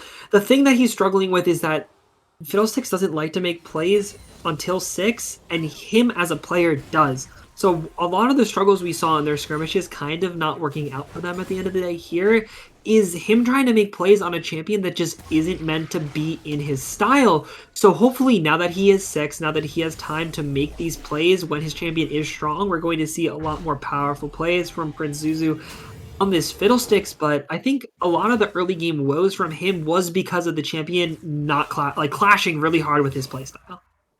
That's a great point. That is something that we've seen throughout multiple different series.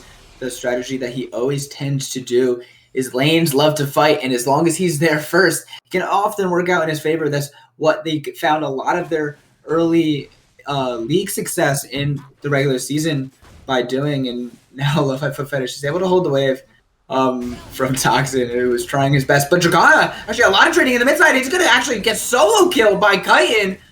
What is happening?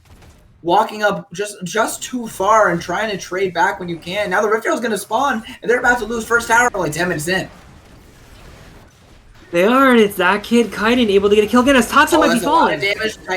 Toxin flashes away, but the ultimate being used from Bard to keep him alive. Now Toxin trying to get just a little bit of chip damage back on, but overall that was really well done by Islamic to keep his ADC alive. It is good job by Kaiden, but going back to the mid play on Kaiden, it's just that kid Kaiden as another play happens. Oh no, no time for talking now. Last breath used by the Yasuo, and now he's trading back, and there's a lot of healing, but Nocturne maybe trying to crash the party. No, he's actually trying to make a play on the bottom side as the forces flash out of Nautilus, and now Prince Zuzu has to run away, but the trading, Akbalo finds a kill on the top side, and now Dracana has arrived. Islamic will fall, the ultimate being used from Prince Zuzu, and now the hook is going to land, and now it's a great win for Hyperion on the bottom side as VBU gets their win in the top side, and both teams trading blows. They are, but Kaiden's on the way, Colonel. I think there could be more here. Trying to flash forward, he used the rocket jump, he's gonna get hooked out, he's gonna get CC'd up, he's rooted. Oh no, you can't even find the bomb, Kaiden, he gets one, can he get the jump? He's gonna find, oh, he gets two before he dies. You've gotta be kidding me, he still gives over his life at the end of the day, but making it done with style. It is, but Dracana's been knocked into Toxin. I don't know if there's gonna be a play here as the fighting wins. That's a Dark Harvest, a big Brock and the ultimate just to seal the deal. Toxin falls, first death of the game, and wow, the fighting never ceases.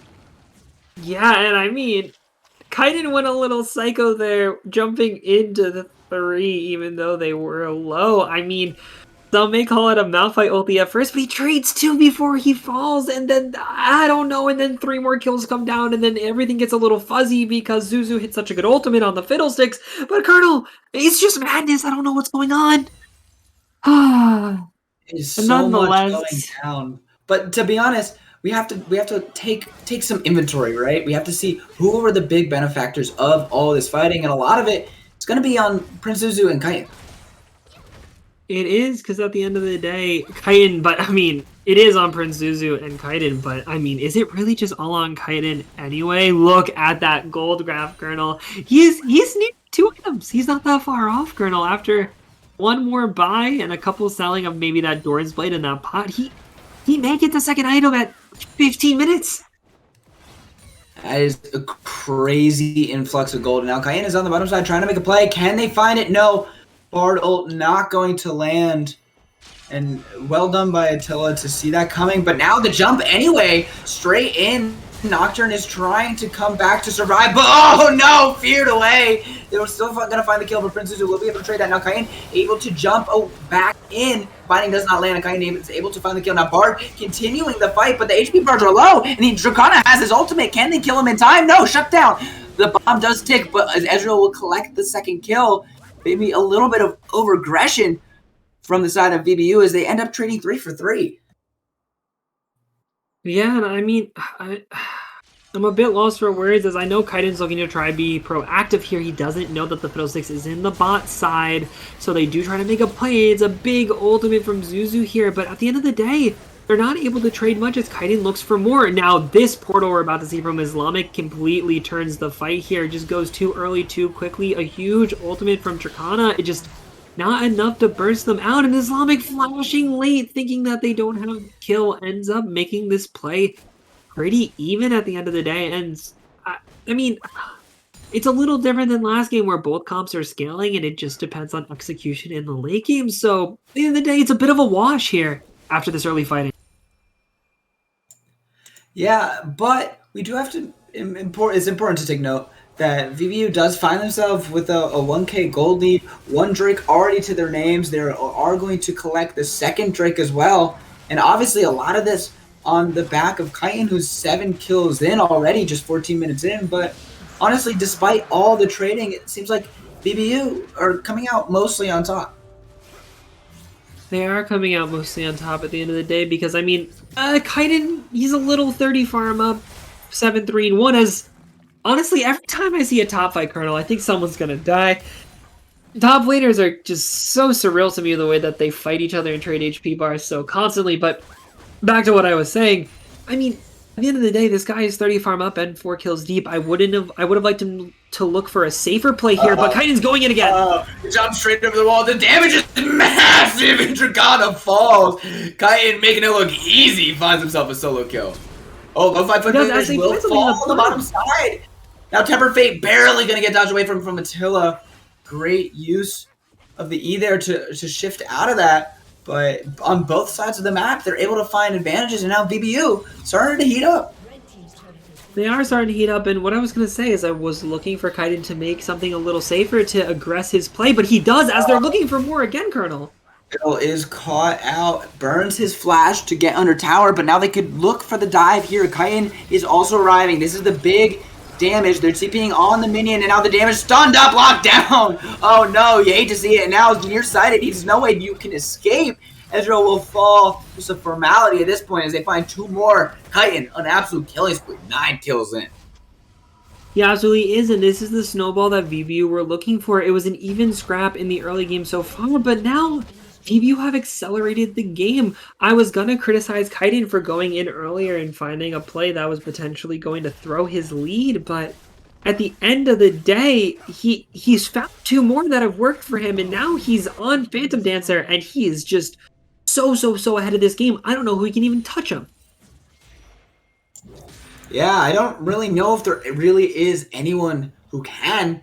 The big people to keep your eye on is now Morgana has still yet to get the stopwatch, still yet to get the zone. As soon as she's able to get that, she has a lot more playmaking opportunities. And then, silently, Attila has been having himself a good game. He is even in farm 204. He has the Sunder completed. He has that tier fully stacked for when he's able to complete his second item. That will be a big spike in damage for him.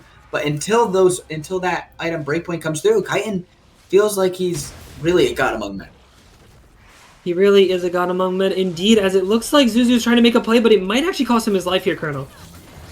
Trying to look for the damage, but now Kaiden has arrived. 1, 2, 3, jumping in. He finds the kill, jumping away before the Nautilus will even lands. Now the damage is coming in onto the rest. Summon Samurai will actually fall, but the bomb will find Dracana. Now Kaiden, he's super low. Roommate is able to find the kill. Double kill going over to him before he dies. But Roommate is able to find the tornado. Oh, beautiful dash. That is the Yasuo tech if I've ever seen one, but he will still fall to the Nocturne. Wow, Colonel, that was mechanic. Wow. I mean, like, at the end of the day, it is such a positive play again. Prince Zuzu looking for something, does not find it. Kaiden jumps in to finish off the kill, gets out in time, and then, I mean, some good spell shield comes out from the top side, Dracana keeping him alive for a little longer, but it just doesn't matter. But, I mean, honestly, Rune Mage's fancy feet here are really impressive. Like, this dancing around the map, the tornado hitting too, dashing over the wall as well. It's just honestly so nice to see. Mechanically, nothing comes of it. It's just some flashy footwork. He's your solo queue Yasuo typing FF next in chat at the end of the day. And again, another big lead for VBU as they look for more. This is yet another fight trying to find the damage, but they're just falling so quickly. That's a double kill going over to Toxin. Now Dracana has arrived, but he's just going to watch his team fall from around him. He's able to get one before he starts to take the damage, but Aquilo actually getting completely kited out. Now Shutdown just easily collected by the Yasuo. It is, and actually, Colonel, that's the second shutdown he's collected in the past 2 minutes. So even though the gold lead has gotten wider, I mean, I'm a big believer of it when I see it in my solo queue games. Maybe the Yasuo gets 2 shutdowns and he's able to take over the game. Who knows what he gets off of his base here. A lot's to be desired as he's looking for more by himself, Colonel. Maybe a little bit too deep. His paranoia is going to be called, and now he's trying to dash away, but he's fleeing. Kaiden is here. Shield bow means nothing. Kaiden's going to find himself his 11th. He is, and I mean, the Rune Mage finds 2 good shutdowns and doesn't buy before he bases, and I mean, he doesn't base and buy, he decides to walk and look for more by himself. And again, an overextension, it's sad to see, but Hyperion are just trying to find windows back to this game. I'd say a little too hard. When they get something good, they're not sitting back and relaxing and waiting and trying to let themselves flow back in the game off of these good plays that they're making. They're looking for more, and they're trying to accelerate themselves back into the game, I'd say a little too quickly. I think that they're trying to go straight from being 7k down to being even, and sadly that's just not how that works, and because of that, they're kind of neutering their comeback in this game, and VBU having Soul Point in 5 minutes, Colonel, I think things are looking dire. Absolutely, and now we talked about how strong Kyton was, but now is Toxin, who's 7-2-4. He also has the damage as Flash is forced out of the Nautilus. Even more playmaking tools are going to be used, but now the ultimate coming over the top. They're trying to find themselves Kyton. Can they get the damage? No, they're not able to. They're kited away, but Allfire will give his life to save his mid laner. Now flashing forward. They're trying to find more. Aklo is going in. That's a jump from Kyton. He will collect one. He's going to jump in. He's finding the second one. The third jump. No, he's hooked out of it. He's not able to find the third, and they're able to trade on the backside. A very bloody fight, but at the end of the day, VBU's still winning it as they have 2-1, and now they can start to push.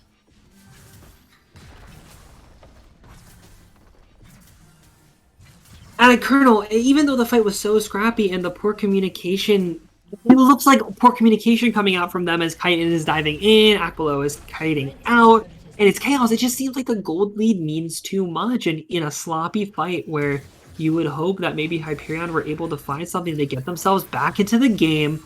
It's Kyton getting this triple reset here, but let's see how it all unfolds. Zuzu comes over the wall, only finding one fear. Allfire goes in by himself a little early, trading 1-for-1. Now, Zuzu's overextended and caught, and that's a huge ultimate from Toxin, zoning them out, and Akpolo flashes forward, but once they get under tower, they hesitate, and they decide maybe that's not enough. They turn back onto the Rune Mages. Kyton goes in by himself, taking the tower, and I mean, they do trade 4-for-3. It is very sloppy, but at this point, I don't know what's losing, per se. I think at the end of the day, they're trading positive gold almost no matter what because they're just so massively ahead in this game.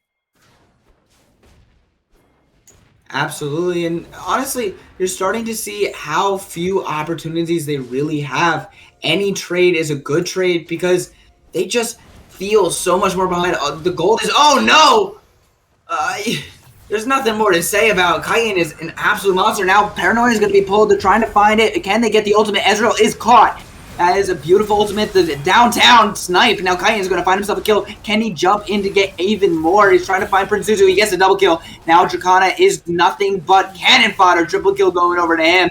That's the inhibitor. That's the fight. And honestly, feels like that could be the game. Yeah, and they don't tank the minions, so they can't end Colonel at 22 minutes. They had one creep with them. They just needed to tank for it to end the game, but instead they turn off to the Baron. What I was about to say when I was gonna speak up was, wow, 22 minutes in and VBU find another win, but the game goes on, and I think this game may be dead to rights, and if you're Hyperion, you did try the Dream Comp, and we see 10k of my channel points go sadly down the drain. It was for the culture at the end of the day, but it's just on Hyperion. It's on VBU to close out this game cleanly. They can maybe wait for the Drake in 140. They don't need it. Maybe it gives Hyperion a reason to leave their base and make the game easy for them. Whatever that may be, but looking a little on to game 3 here, it's all about finding something that works for Hyperion as a team. It feels like a lot of the time when they're making these plays, Colonel, I don't know if you'd agree with me here, but it feels like these plays are a little like they're just not on the same page. They're going on different targets at different times. They're going at different intensities. They're going into early, into late, into deep, not in enough. And it's kind of costing them here because I don't feel like they're playing necessarily bad. I just don't feel like there's a togetherness among them right now. Absolutely, I would 100% agree, and honestly, that feels like the biggest difference between the same Hyperion we saw in the regular season versus now is they felt like they were all on the exact same page, that every call was a team call, and trying to find that synergy, whoever that shot caller was, is who needs to start speaking up, making sure that its team is listening to them, and that needs to be a group decision because that's what feels lost. And with that being lost, it's also Hyperion who feels lost in this game. And since we've seen that the regular season Hyperion sort of just disappeared. They have indeed, Colonel. And honestly, with the base being cleared out as well, I don't think they can protect this inhibitor. And with Drake spawning in 15, I think we might see VBU back off here as Kyton jumps in. Oh no, Kyton is going in for the kill. He finds it. Allfire trying to find his work as well, but that's a big damage. Double kill going over to him. Now he jumps. He finds himself the triple. He might even be in Penta territory as the ult's coming in. Aatrox, no! Akpolo, scumbag stealing it away. But that is still a 25-minute dub for VBU as they go up in the series 2-0. Yeah, and Colonel, as I was gonna say, maybe they back up, go for Drake, and go to push top. Kyane just presses his W key, jumps in there all by himself, and finds the one shot and just ends the game. And again, at the end of the day, that's the story of this player in playoffs. Kyane with 21 kills to his name, just smurfing on kids. And how do you shut down this man? How do you contain Titan? It's such a tricky question to ask, and I don't think a lot of teams this playoffs have gotten it right. Absolutely. And honestly, it looks like if you can solve that puzzle piece, then you have good chances. The only team that we saw to really figure that out, to really make sure that Kyane couldn't start to 1v9 was Burger Flip, who find themselves in the finals, right? And his Burger Flip, the only game that they lost against VBU was the game that Kyane saved it with popping off on the Tristana. And the only team that solved it every game except for one. And every other team who has yet to solve it just keeps finding themselves at the end game losing to Kyane. They do. And again, if you're Hyperion, I think that you come into game 3 as positive as you can be, and you just come in playing champions you really enjoy to play that work together. And maybe the sense of just being able to play on a team and having some form of togetherness is enough, because I think we see VBU Krypton, though they are talented individually, they make a lot of plays that aren't together, and they do throw a lot of games because they try to do too much themselves. And if you're playing a comp maybe that punishes someone being alone and punishes someone trying to do too much by themselves, you can still win this game, Colonel, and you can still come back in the series. But all that's up in the air as we're going to head to game 3 very soon. But until then, we're going to take a short break, and we'll be back very soon for game 3 draft.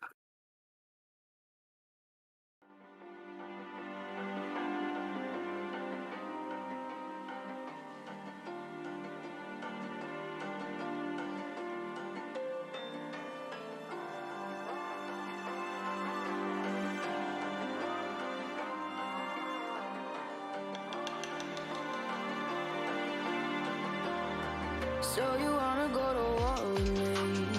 You're talking like you think you're royalty.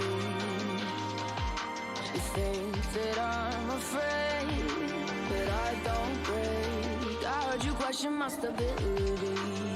You think I'll fall just like a guillotine, but I am here to stay. Won't look away. The storm is coming, so you better start running. No, you can't control it in my bones. I'm coming for the, coming for the.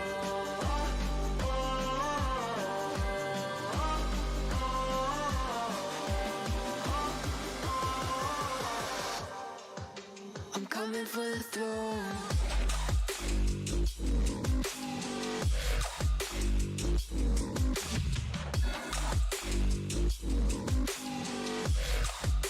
I'm coming for the throne.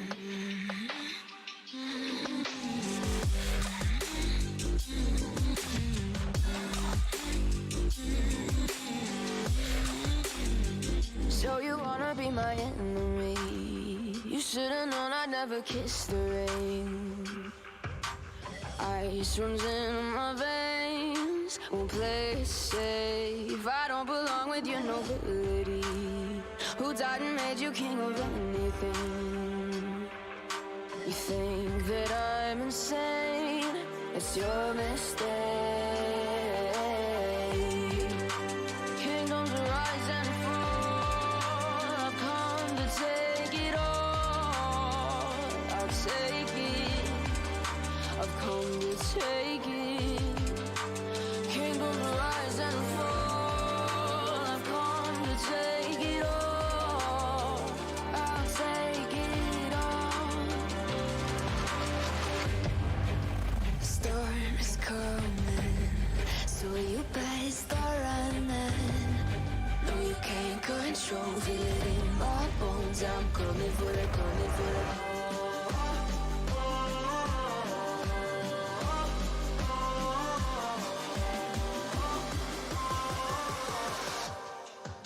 I'm coming for the throne.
intertwined, and you're not listening.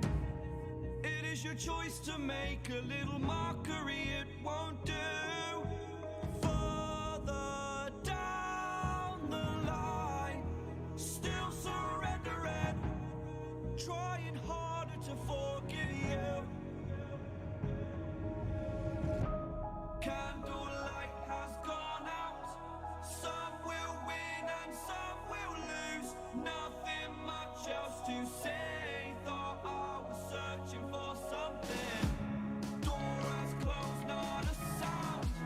Take a look as I am now. Still I smile but don't speak.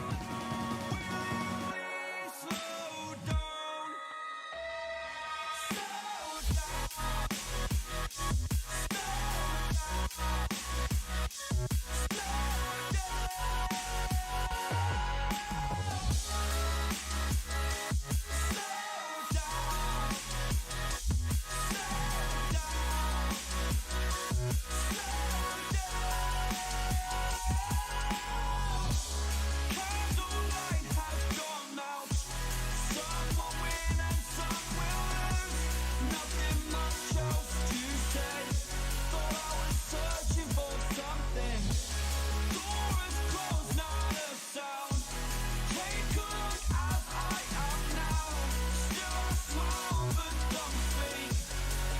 you please slow down?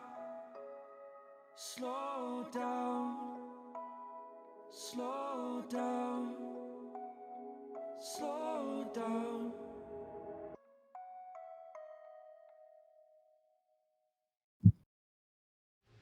Hello, everybody. We are back heading into a draft for Game 3 of Hyperion Origin versus VBU Krypton. And we got to see if Hyperion has what it takes to stop the curse of the 3-0. We've seen so many so far in playoffs. And now they're reaching deep into their champion pools to see if they've got something to take on Kyton and VBU. They have to dig deep here because it's do or die. It's your last game of the season, your last chance to prove that you're still a competitor in this league. And honestly, you have to wonder what's going on in their call. They're talking in the pregame. Are they mentally up for the task, Colonel? And I think we're going to see in the first 10 minutes, like what we saw from Hawthorne last week after Game 2, they kind of shut down and Game 3 was a wash. Are Hyperion going to roll over? Or are they going to bring some fight in Game 3 to force a Game 4? Yeah, that's the real question. I think I'm expecting. I have to say, this is probably the stupidest thing I could say tonight, but I'm hopeful because I think they finally have understanding of what exactly it means when you're up against Kyton, what exactly it means when you're up against VBU, and straight into a Corky band, straight into a Yom band. But I expect Echo to be off the table eventually. But actually, interesting. This is a pivot we have not seen from them so far. We also haven't seen from any team against VBU. Banning out the Ziggs 80 carry so that VBU has to change their plans. It seemed like that was the first pick in both of the previous games. It was, and now they take away the Tristana from Kyton, and now they found a way to ban away a lot of VBU Krypton's power. Now the Diana is up for All Fire and Kyton to flux between each other. It's up to VBU on whether or not they want to play that style this game, because for VBU, they like to have really cohesive comps, so they'd be committing to dive very early, which could be good, could be bad. It's up to Desire, and they do lock it in, Colonel. At the end of the day, the Diana to flux between their jungler and mid. We'll see who it decides to go to. To be honest, I don't know how much of a Kyton champ it is, but I would like to see it on him as opposed to the jungle, although I do expect it probably to fit in the jungle. And wow, they're actually going to be locking in the Ashe that we saw Hyperion take in Game 1, so already some big differences. There are, and I would need to do some research real quick, but I believe that the reason they pick Ashe is to force the Tristana mid lane and maybe play it into Diana, because I think that Ashe has a really good time playing into Tristana, which the win rates agree with, and now they're picking Ashe to force the Tristana mid to maybe get one shot by the Diana. As never mind, everything I said was a lie. Kha'Zix gets locked in, Colonel. What is happening? Oh man, That is the level of spice I want to see to try and fight against the 3-0. If you're going to go out, you're going to go out with a bang. And if you don't go out, then what a story to tell us. It will be the Ashley Ono lane.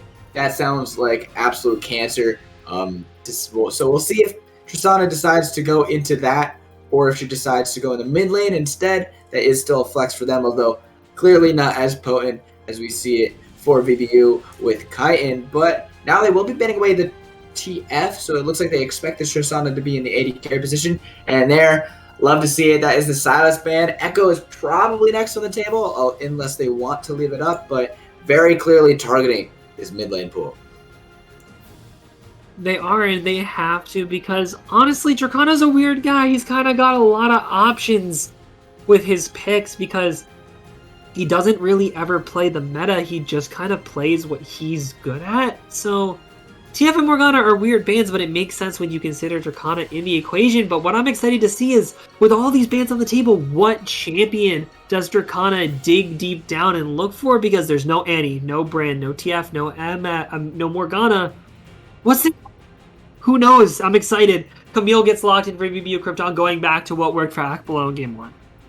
Yes, it did, and they did change their bans for Hyperion.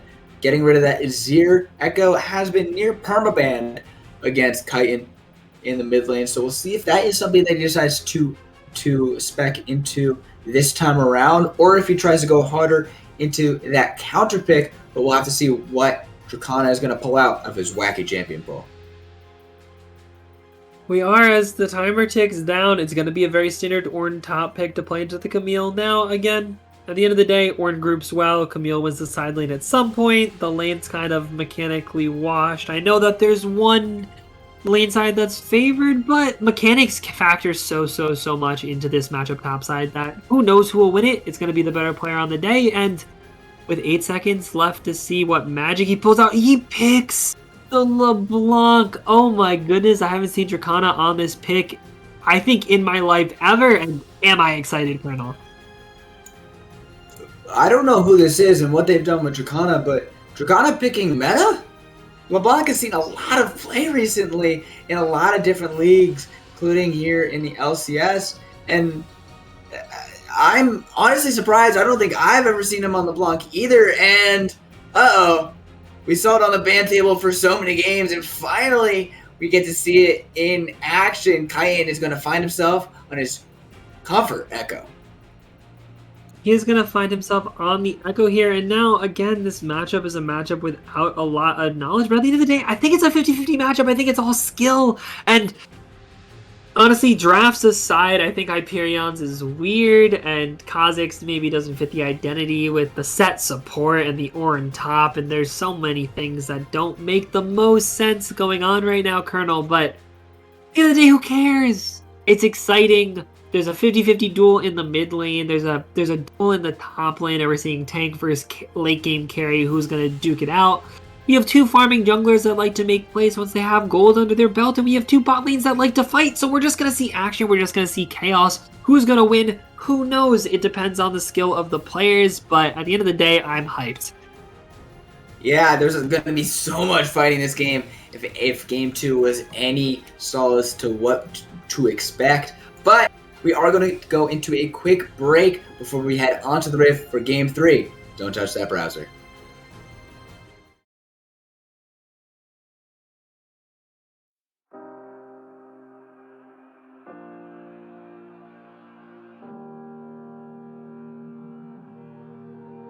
Every time we say goodbye, they all see that it's a lie. 'Cause we always give it one last try. Yeah, you've watched me break 1,000 times. Now I'm all alone, 'cause you never show. You say you will, but then you don't. That's how it goes. Don't wanna know. I'm turning off my mind so I get by. I just wanna be happy, happy tonight.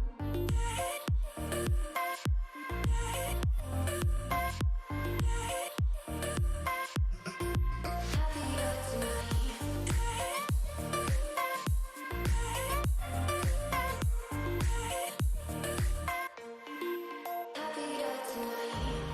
Can't be waiting for you in the morning. I'ma leave without giving a warning. I'ma leave without giving a. But every time we say goodbye, we all know that it's a lie. Now I'm all alone, 'cause you never show. You say you will, but then you don't. Let's let it go. Don't wanna know. I'm turning off my mind so I get by. I just wanna be happy, happy tonight.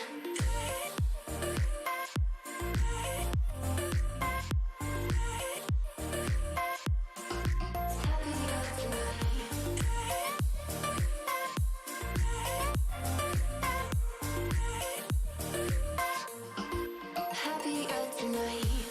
Can't be waiting for you in the morning. I'ma leave without giving a warning. I'ma leave without giving a. But every time we say goodbye, we all know that it's a lie. I just wanna be happy.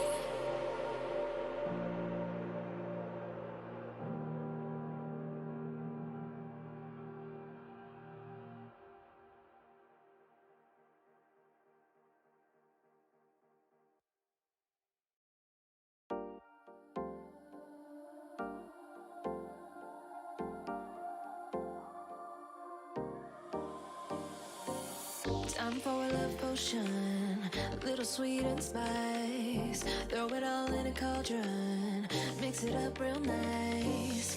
Fire in my eyes, stir counterclockwise. I dream of you all night. Filled with emotion, follow the signs. With this devotion, you will be all mine. I'm pulling you closer to me. You're finding it harder to breathe. The magic is taking over your mind entirely. I'm the only one that you see. I got what you want, what you need. Before you know it, you are falling deep in love with me. Little sweet spice. Made a love potion for you. Little sweet spice. Made a love potion for you.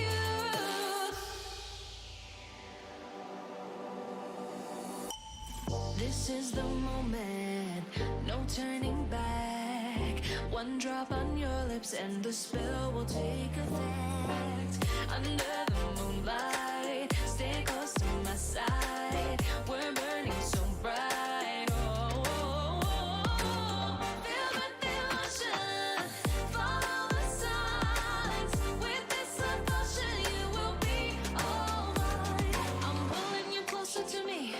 You're finding it harder to breathe. The magic is taking over your mind entirely. I'm the only one that you see. I got what you want, what you need.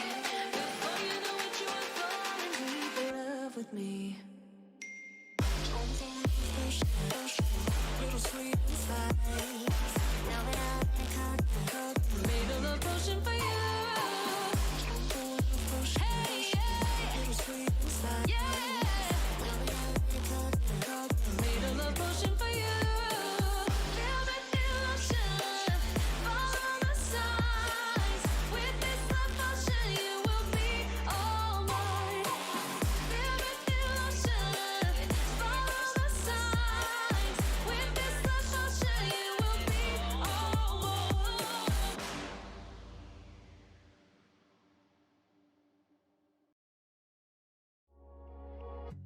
Midnight and city lights on the other side.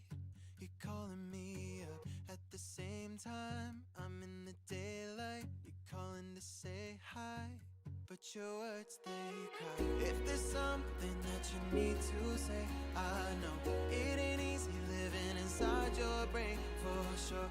You keep telling me that it's all okay, but I know, yeah, your silence speaks so loud. Your silence speaks so loud.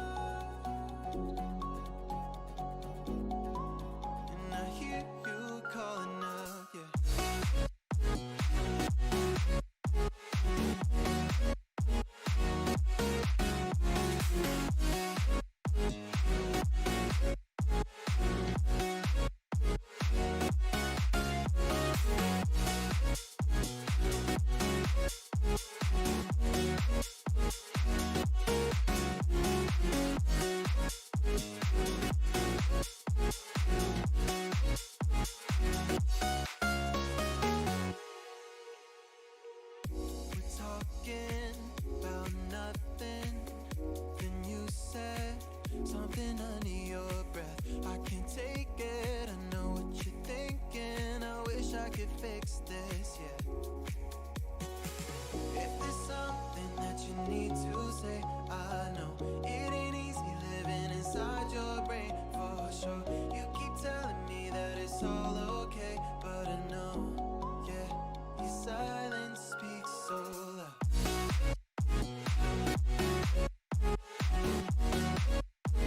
Silence speaks so loud.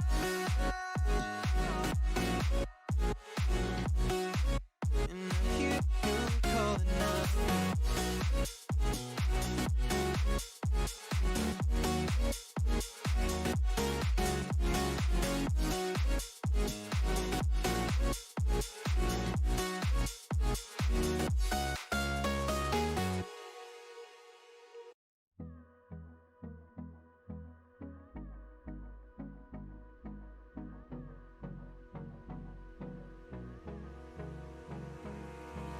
Hold me close till I get up. Time is barely on our side. I don't wanna waste what's left. The storms we chase are leading us, and love is all we'll ever trust. Yeah, no, I don't wanna waste what's left. And on we'll go, through the wastelands, through the highways, till my shadow turns to sun rays. And on we'll go, through the wastelands, through the highways. And on we'll go.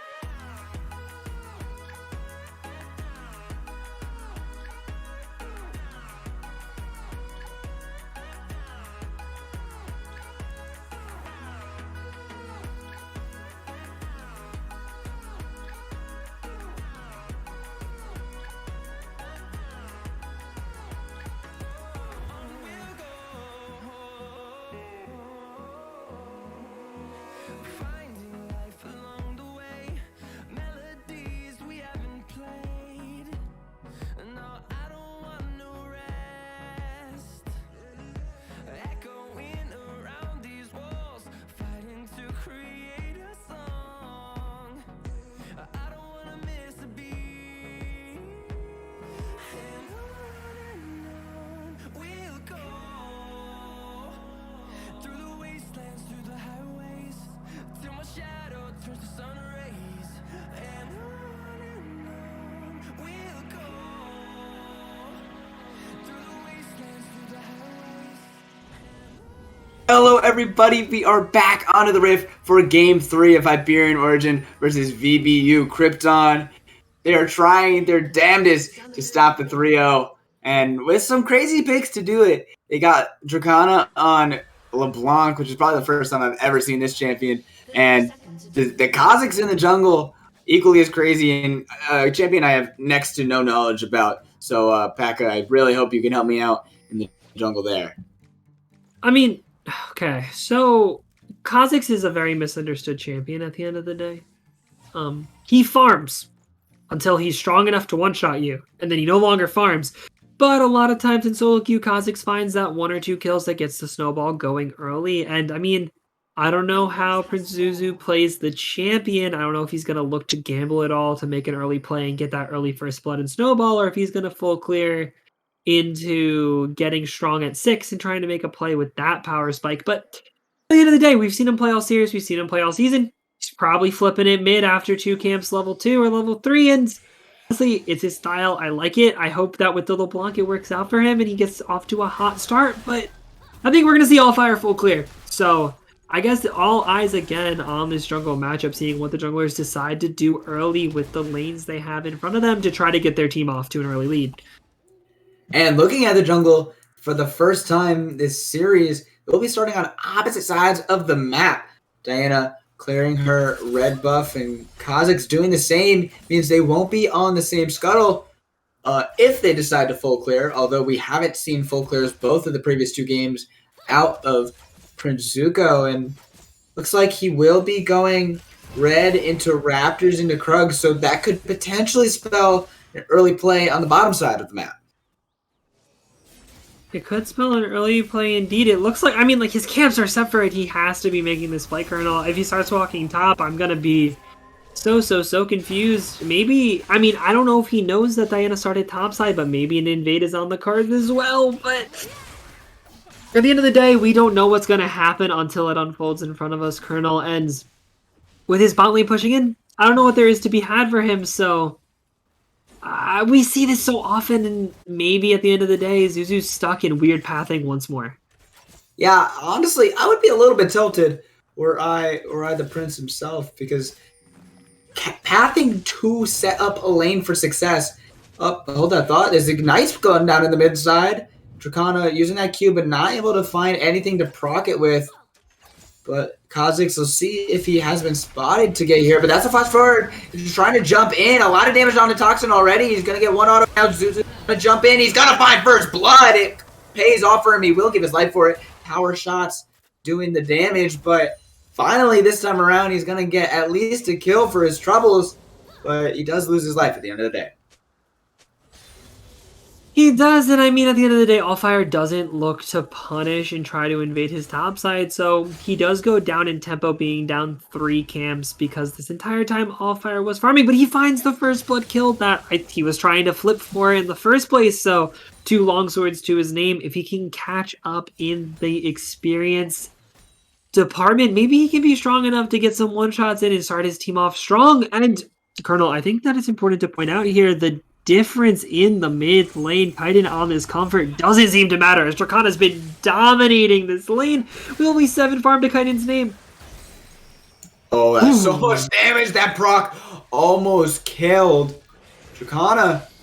He's got himself the first time in a long time a meta champion under his belt, and now he's currently completely flexing over a mid laner who, other than now, has ran over the entire league. So we'll see how that lane progresses. But right now, not looking too good for the Echo, who has been banned for so often, as is Islamic. Randomly in the top side of the map 4 minutes in.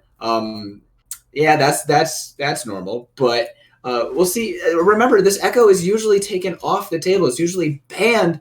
So if Dracana can put up this kind of a performance and continue it into the later early game, into the mid game, then it'd be quite impressive. It would be, as we just see the Echo eclipse 10, but Colonel, I think it's important to say, Islamic roam timer there as a fight happens in the mid lane, never mind. Oh, that's so much damage, Dracana. Oh, I was just talking highly of you. Why you do that to me? Kaiden find himself a solo kill. So Dracana overstaying, decides not to burn his flash, so he gives over his life at the end of the day. And Colonel is so unfortunate, looking so dominant, but Kaiden just finds the one-shot with the Ignite, and the lane lead goes ahead, and Flashing nothing to really come of this. That is the re-engage from Islamic, actually. Now Toxin getting some slows, stacking them up with the Q. There will be nothing else to be had on the bottom side. Yeah, I don't... it's such a weird lane bottom, because Set can start off things and look so exciting with the Hex Flash, but honestly, with no permanent form of catch, there's not much that comes of this. But something I was going to compliment Islamic for is actually, Colonel, that roam timer was pretty insane from him. He finds the right time to roam as his wave is pushing in, but that flash was not really on time, and Islamic flashing for nothing as his jungler tries to make a play bot side, and nothing comes of it, Colonel. And honestly, again, we're seeing a weird deja vu scenario. I feel like this is how all the early games have looked for Hyperion, where they've looked like competitive, they've looked in control, but it feels like we're waiting for that ticking time bomb of that first mid-game team fight around 11-12 minutes to really see what team is going to take over the game. And honestly, it's such a weird wait for that type of play, because I don't feel like the early games have been clean enough from either side to have one team outright win it. I don't know how you feel about that, but I think we're just patiently waiting for that moment at 11 minutes for this game to absolutely explode. I definitely agree. I don't think either of the teams have been too substantially ahead of the other in the early game. It's always been sloppy, and neither team has really quite looked clean. I don't think that's a word that I could use to describe either of these teams. Lo-Fi taking a lot of damage. The Facebreaker doing a good amount of damage, but Attila is going to get stunned up, locked down. Toxin finds himself the kill, and Cossack was there, but just a little bit too late. Oh, pull back straight into the moonfall. Double kill. Going over to Toxin. Gifted it by Islamic. And Allfire now fighting on the top side. Orin is pulling the horn, but he's going to actually get avoided by the great jump by Akbalo. Really well done to avoid that CC. And Akbalo finds himself a solo kill on the top side. Oh, more fighting in the mid lane as the root's coming down. That's the Ignite. Do you have another W to follow up? No, the tick is there. Parallel Convergence is still available for Kyton. Looks like he will not be pulling trigger. He won't, and again, Colonel, we see an explosion this time happen at 7.5 minutes, but all over the map it's winning for VBU, and now they have the lead. Now, what Hyperion have to do is they have I have a comp with such a limited amount of CC and control to lock down the targets they need to shut down, but what they do have is a lot of damage with this LeBlanc Kha'Zix duo. If they're able to find a way to just one-shot this Ashe by maybe making a roam bottom with their mid laner and grouping as 4 to try to shut down this bot lane's early snowball, there's a window for them back into the game, but it's on them whether or not they can find or make this play, as Islamic's made a roam to the top side and there's a fight. Islamic is here and in beautiful fashion, perfect timing, and Roomage tries to flash into the bush. It is now warded. Akbalo is taking that to a very low HP, but it's just too late. You can't get any more damage. Feels bad to be the Horn. 0-2. He's going to get punished for his attempted aggression. He is, and just as things were looking right for the Rune Mage as well, he's about to get the solo kill on Akbalo, and Akbalo the whole time was just setting up the trap, and a great timer for Islamic makes a pay, but Toxin's being dope. Taking a lot of damage. Lo-Fi has to flash. Oh, no! Double kill going over to Toxin, forcing so heavily, and had no aggro swapping. Taking 3 tower shots from the set. Now LeBlanc is here to catch it. Oh, thank you. What? What do you... Oh, one more would have done it. Dracona almost giving up his life by going back. Oh, that would have been heartbreak, but at least finally, Hyperion is able to get 1 onto the LeBlanc. Yeah, and Colonel, though that dive is pretty dire and it is very early in the game, it is only a 1.5, 1.2k gold lead on the side of VBU. So I think a lot of this play around this Drake in a minute 40 is what's going to tip the game in one way or the other, because the LeBlanc seems reasonably strong. The Kha'Zix has a kill for himself. Islamic may be caught out here, but it could be a trap all along. Going in with the slam dunk, but the damage is already there onto the jungler. Now you just have to run away, but you can't even get the damage. This feels so bad for Hyperion as a 10th kill hits the board. Double kill going over to Kyton. Talked about that Echo. It was struggling in the early levels, but now 3-0 already. A gold bounty over his head.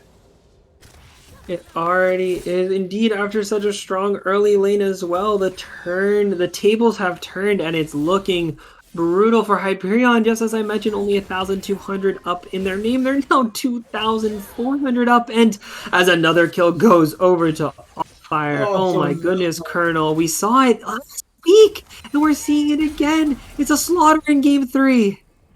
Attila is able to jump away, trying to keep it from getting to 12, but almost more kills than there are minutes in the game, as that will tick up to 11 shortly, but VBU is just, I don't want to say on another level. Hyperion just isn't where we wanted them to be, isn't where they expected to be themselves, and now just absolutely getting run over. And before the second Drake even spawns, it's already starting to snowball out of control. 3.3k in favor of VBU, and now with 15 seconds until this Drake spawns, Diana is ready and waiting when it lands.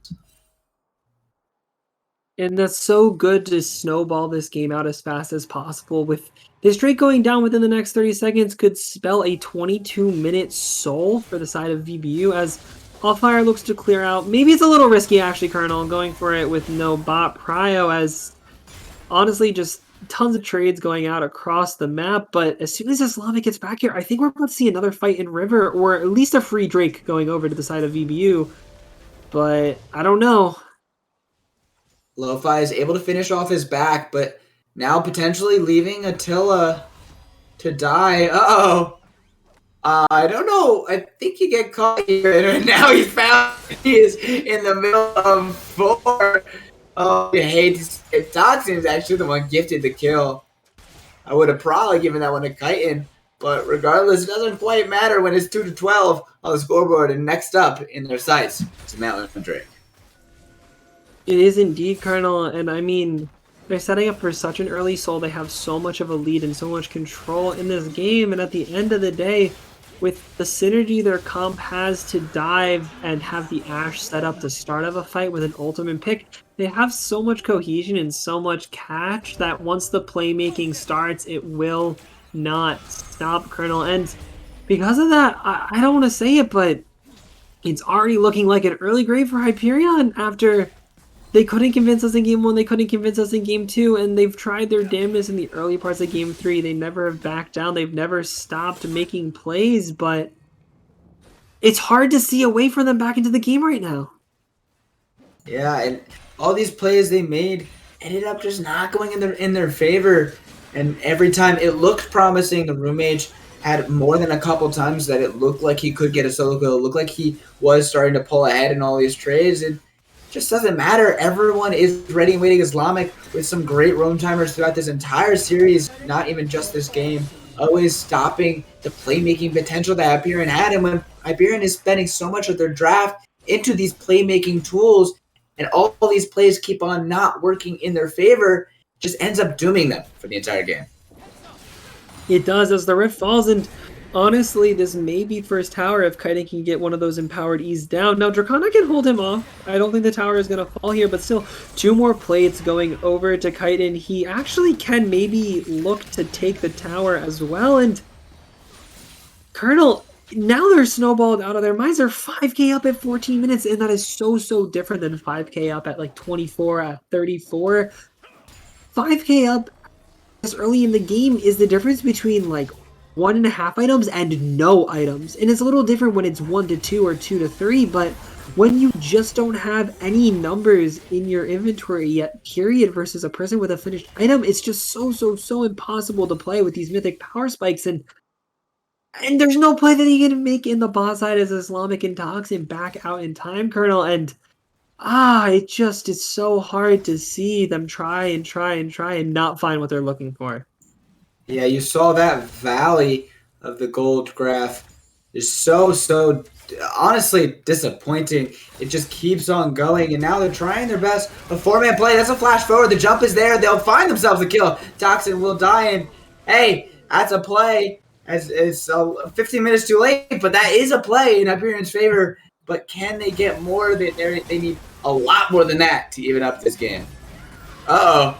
As the Hextech ultimatum, an ultimatum it will be, is that's going to be so much damage, and the Room Mage will use his ultimate just to watch it charge into the distance. Now Kaien now potentially getting damaged, but he's doing a lot of work, and the ultimate, Suko no longer wins this one, and now flashing forward for Dracona. Can he find the chains? No, he's unable to, but that's a lot of damage still. Can he follow? He has no more sums to try and chase. Kaien still has his flash, barely not up yet. I think it has just, he immediately going to use it, but Dracona, just finds him. Hey, you take what you can get, and now he's going to try and find his way out. Not sure if he's able to fight this one, but Suzu's trying to help him the best he can. They use the Moonfall. They guess right. That's going to be yet another kill. All fire on or Rampage, and you may have gotten Kaiten, but you lost just about everything else. And there's more on Suzu. Never mind. He does get out. I thought that Buffalo may have had a kill angle there. I don't know what I was seeing on screen, but it wasn't what was happening, Colonel.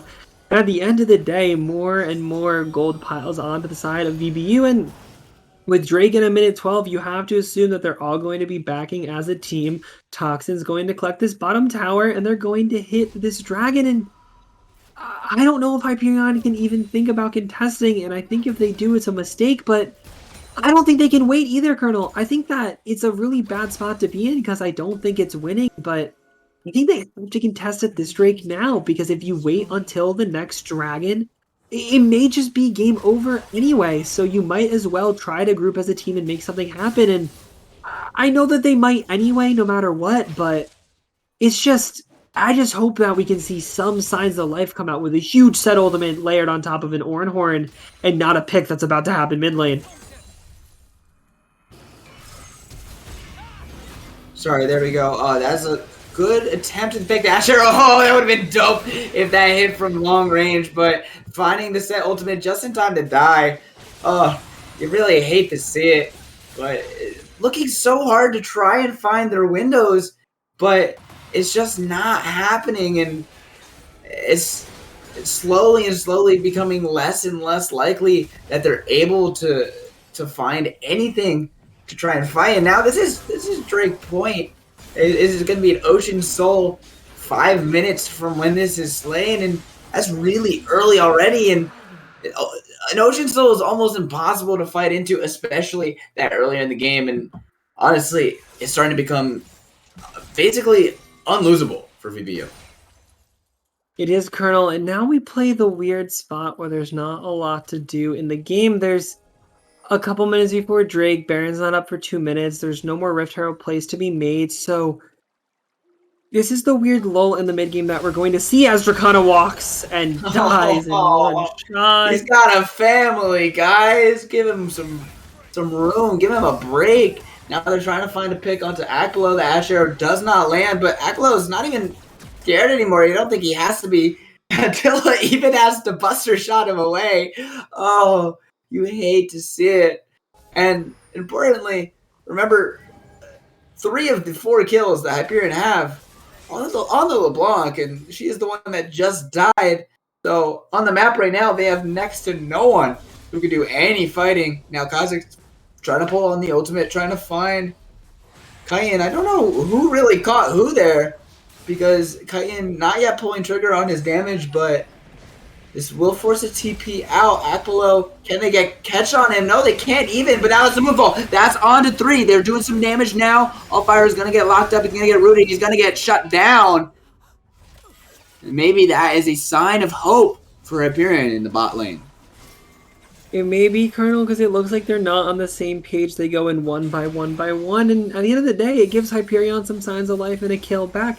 It goes on to the Kazakhs, which is one of your threats in this game, so maybe if they can use that kill on Kazakhs to find something onto Toxin and potentially shut him down and slow his game down, they could find something, but the Room Mage walks in alone and he may be dead.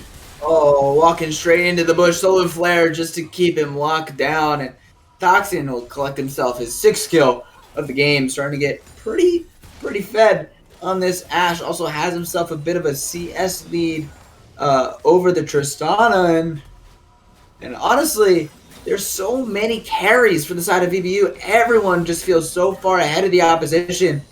Akpolo feels like the least ahead out of the rest, and he has himself over a 30 CS lead atop of his kill. He does indeed, Colonel, and again, not going for Baron from VBU is a little strange. They have already been ending the game earlier. At this point the definition of insanity is trying something again and again and again and seeing the same results, and that's the 3rd time the Kazakhs tries to go in solo onto the Echo, and he just gets punished for it. And it's weird seeing this game be at this spot, though, Colonel, because usually around 20 to 22 minutes, we're seeing VBU push to end the game. And despite having the biggest lead they've had all night, they haven't been able to snowball it out. But now they're setting up around the Baron, and maybe this is their time to finally accelerate like we're all hoping for. We'll see. It's getting bursted. Wow, so fast. As going to shred, and before Hyperion even knows about it, is already going to fall. Lo-Fi warding it just in time. The Ash Arrow, they're trying to find a pick in the mid lane. They do not find it. It does get dodged by both carries. But now, potentially finding a catch on the opposite side. Apollo is going to get knocked up. He's using the Hextech Ultimatum, flashing to try and get into the wall, but who has so much damage. And now, reinforcements have arrived. The Cavalry's here as a kill for Apollo, as a kill for his mid laner. VBU can do no wrong in Game 3. They really can't, Colonel, and at the end of the day, I think the most interesting thing to talk about here is seeing VBU go back to finals to rematch what started off our entire playoff story. It was in the top seeds. It was VBU taking on Flippa in the first round, and Flippa started their momentous run to make it all the way to finals as Hyperion just gets to blink away using the time travel echo mechanics. And That is a dead set if I ever seen one. 6 kills on the board for Kyton. Absolutely popping off. Nothing too spectacular for the man himself. All to be expected for the mid lane carry of VBU. And honestly, I don't know if there are any more windows left. Tilla might be seeing one as it wards, but I don't even know if he wins that 1v1 anymore. He's or a that little 2v1. 4 levels down, Colonel. He was 11 versus 15 there. I don't think it would have panned for him if he looked for it. Nonetheless, he didn't. And with Soul spawning at 10, you'd expect VBU to collect it as well. But I think, again, what I was going to say, the coolest thing is what started this playoff run from the bottom seed for BBU, running the losers bracket all the way back up to finals, was losing to Flippa. And now at the end of the day, they get to rematch Flippa in the finals here for all the cookies. So much damage with the ignite! It makes it look easy, Kyton. Getting a lot of damage. They actually kill him. Hero seals the deal on Attila for his 4th death of the game. But hey, you killed Kyton at least, right? Yeah, and I mean, honestly, I didn't expect the damage to come out with that intensity from Kyton. He absolutely ripped through Kha'Zix's HP bar there. And Colonel, I mean, I guess it's just watching a ticking time bomb. We're seeing Hyperion's season come to a close in a very bittersweet way because they performed so well all season. They have to be proud of what they did in the regular season, but again, in the playoffs, just being so scrappy and so hard to find those playoff wins. And I guess that's the difference between a top team and a team made of champions, as we're not going to see them enter the finals here. I would say that there's hope left, but with 12K at 23, I just don't know if there is. And as Lo-Fi goes in, I'm not too sure if there is. There's going to be a good amount of trading. Islamic could potentially fall, but Solar Flare! Actually, really well done, and they'll find themselves the set. The Ash Arrow does land as well, but can they find even more? Room Mage headbutts, but that's the best shot to disengage as they do lose their inhibitor tower. Next up is their inhibitor, and this may just be a formality as 24 minutes in, once again, VBU marching onto the Nexus. Absolutely, but the re-engage is coming in. Maybe they can find something here. The Ornor does go wide. Room Mage taking a lot of damage, has to use his Searing Charge the wrong direction back to base. Now it's just one more wave. They're clearing it down. They're going to set their eyes finally upon the Nexus Towers as the first one's falling so rapidly. There it is. Now respawns have arrived. This will be their final fight. But, oh no, the damage is coming across. It's so much already. Whoa! This is potentially the hope, but no, there's just none. Doxson's still alive. You still have Kyton alive. Buffalo finds himself the kill, and that is the end of the game. Islamic will lose his life. Wow. Just for fun. Akbalo. Wait. No, Akbalo. Oh, no. Killing himself to tower. Do they not?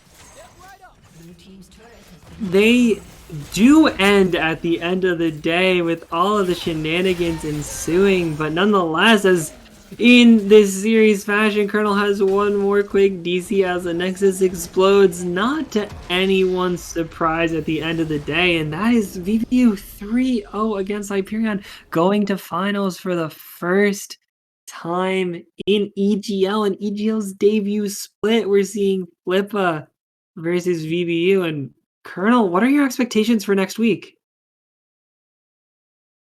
Hopefully, I am back. I'd like to believe I am. Oh no, devastation. I think Am you I are. back now? I think you are. Yes. Okay. We'll cross our fingers. But honestly, I'm happy to see the rematch. This is something that VBU obviously had to fight hard for. They had to go through 3 different series just to say that, hey, we deserve to be here. We deserve to get our chance at a rematch.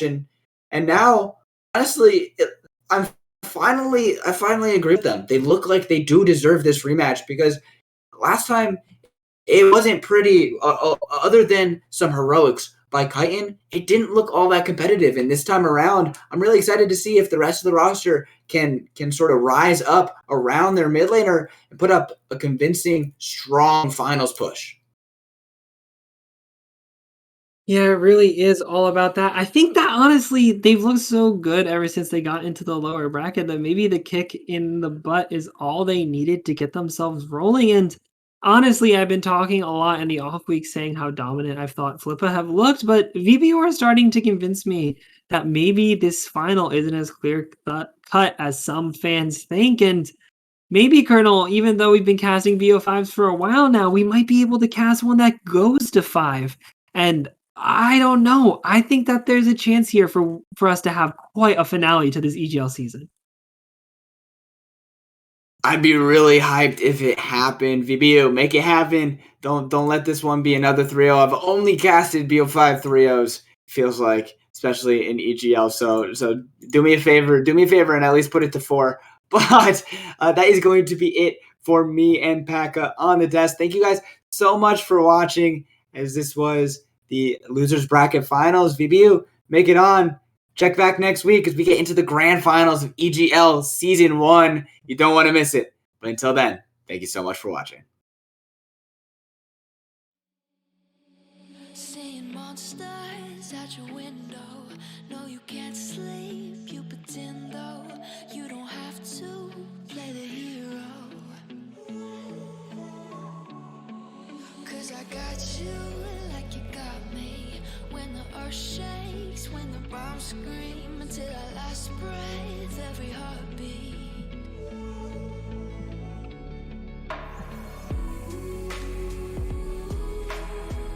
You know I'll come running.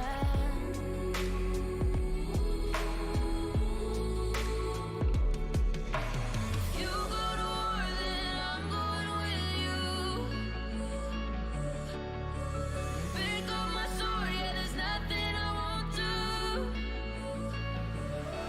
When you found me, you learned when the chaos is rising. I lead in the charge, yeah, I'm coming, I'm fighting. Swear on the breath that I breathe, I'll never retreat, yeah, I'll be your army.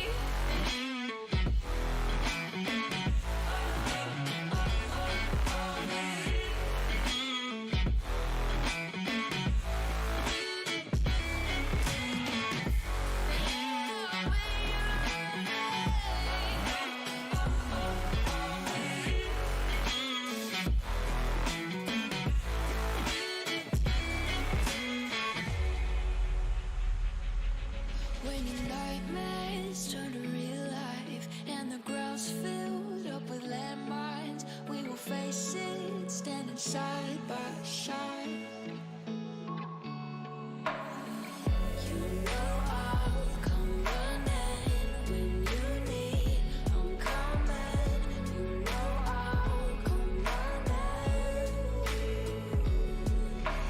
You go to war, then I'm going with you. Pick up my sword, yeah, there's nothing I won't do.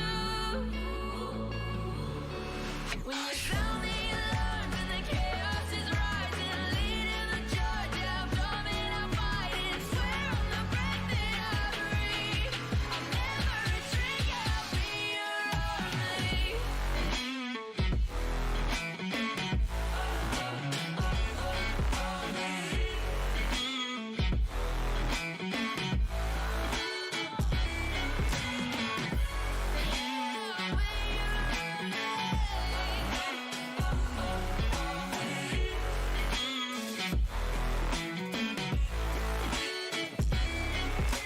If you go to war, then I'm going with you.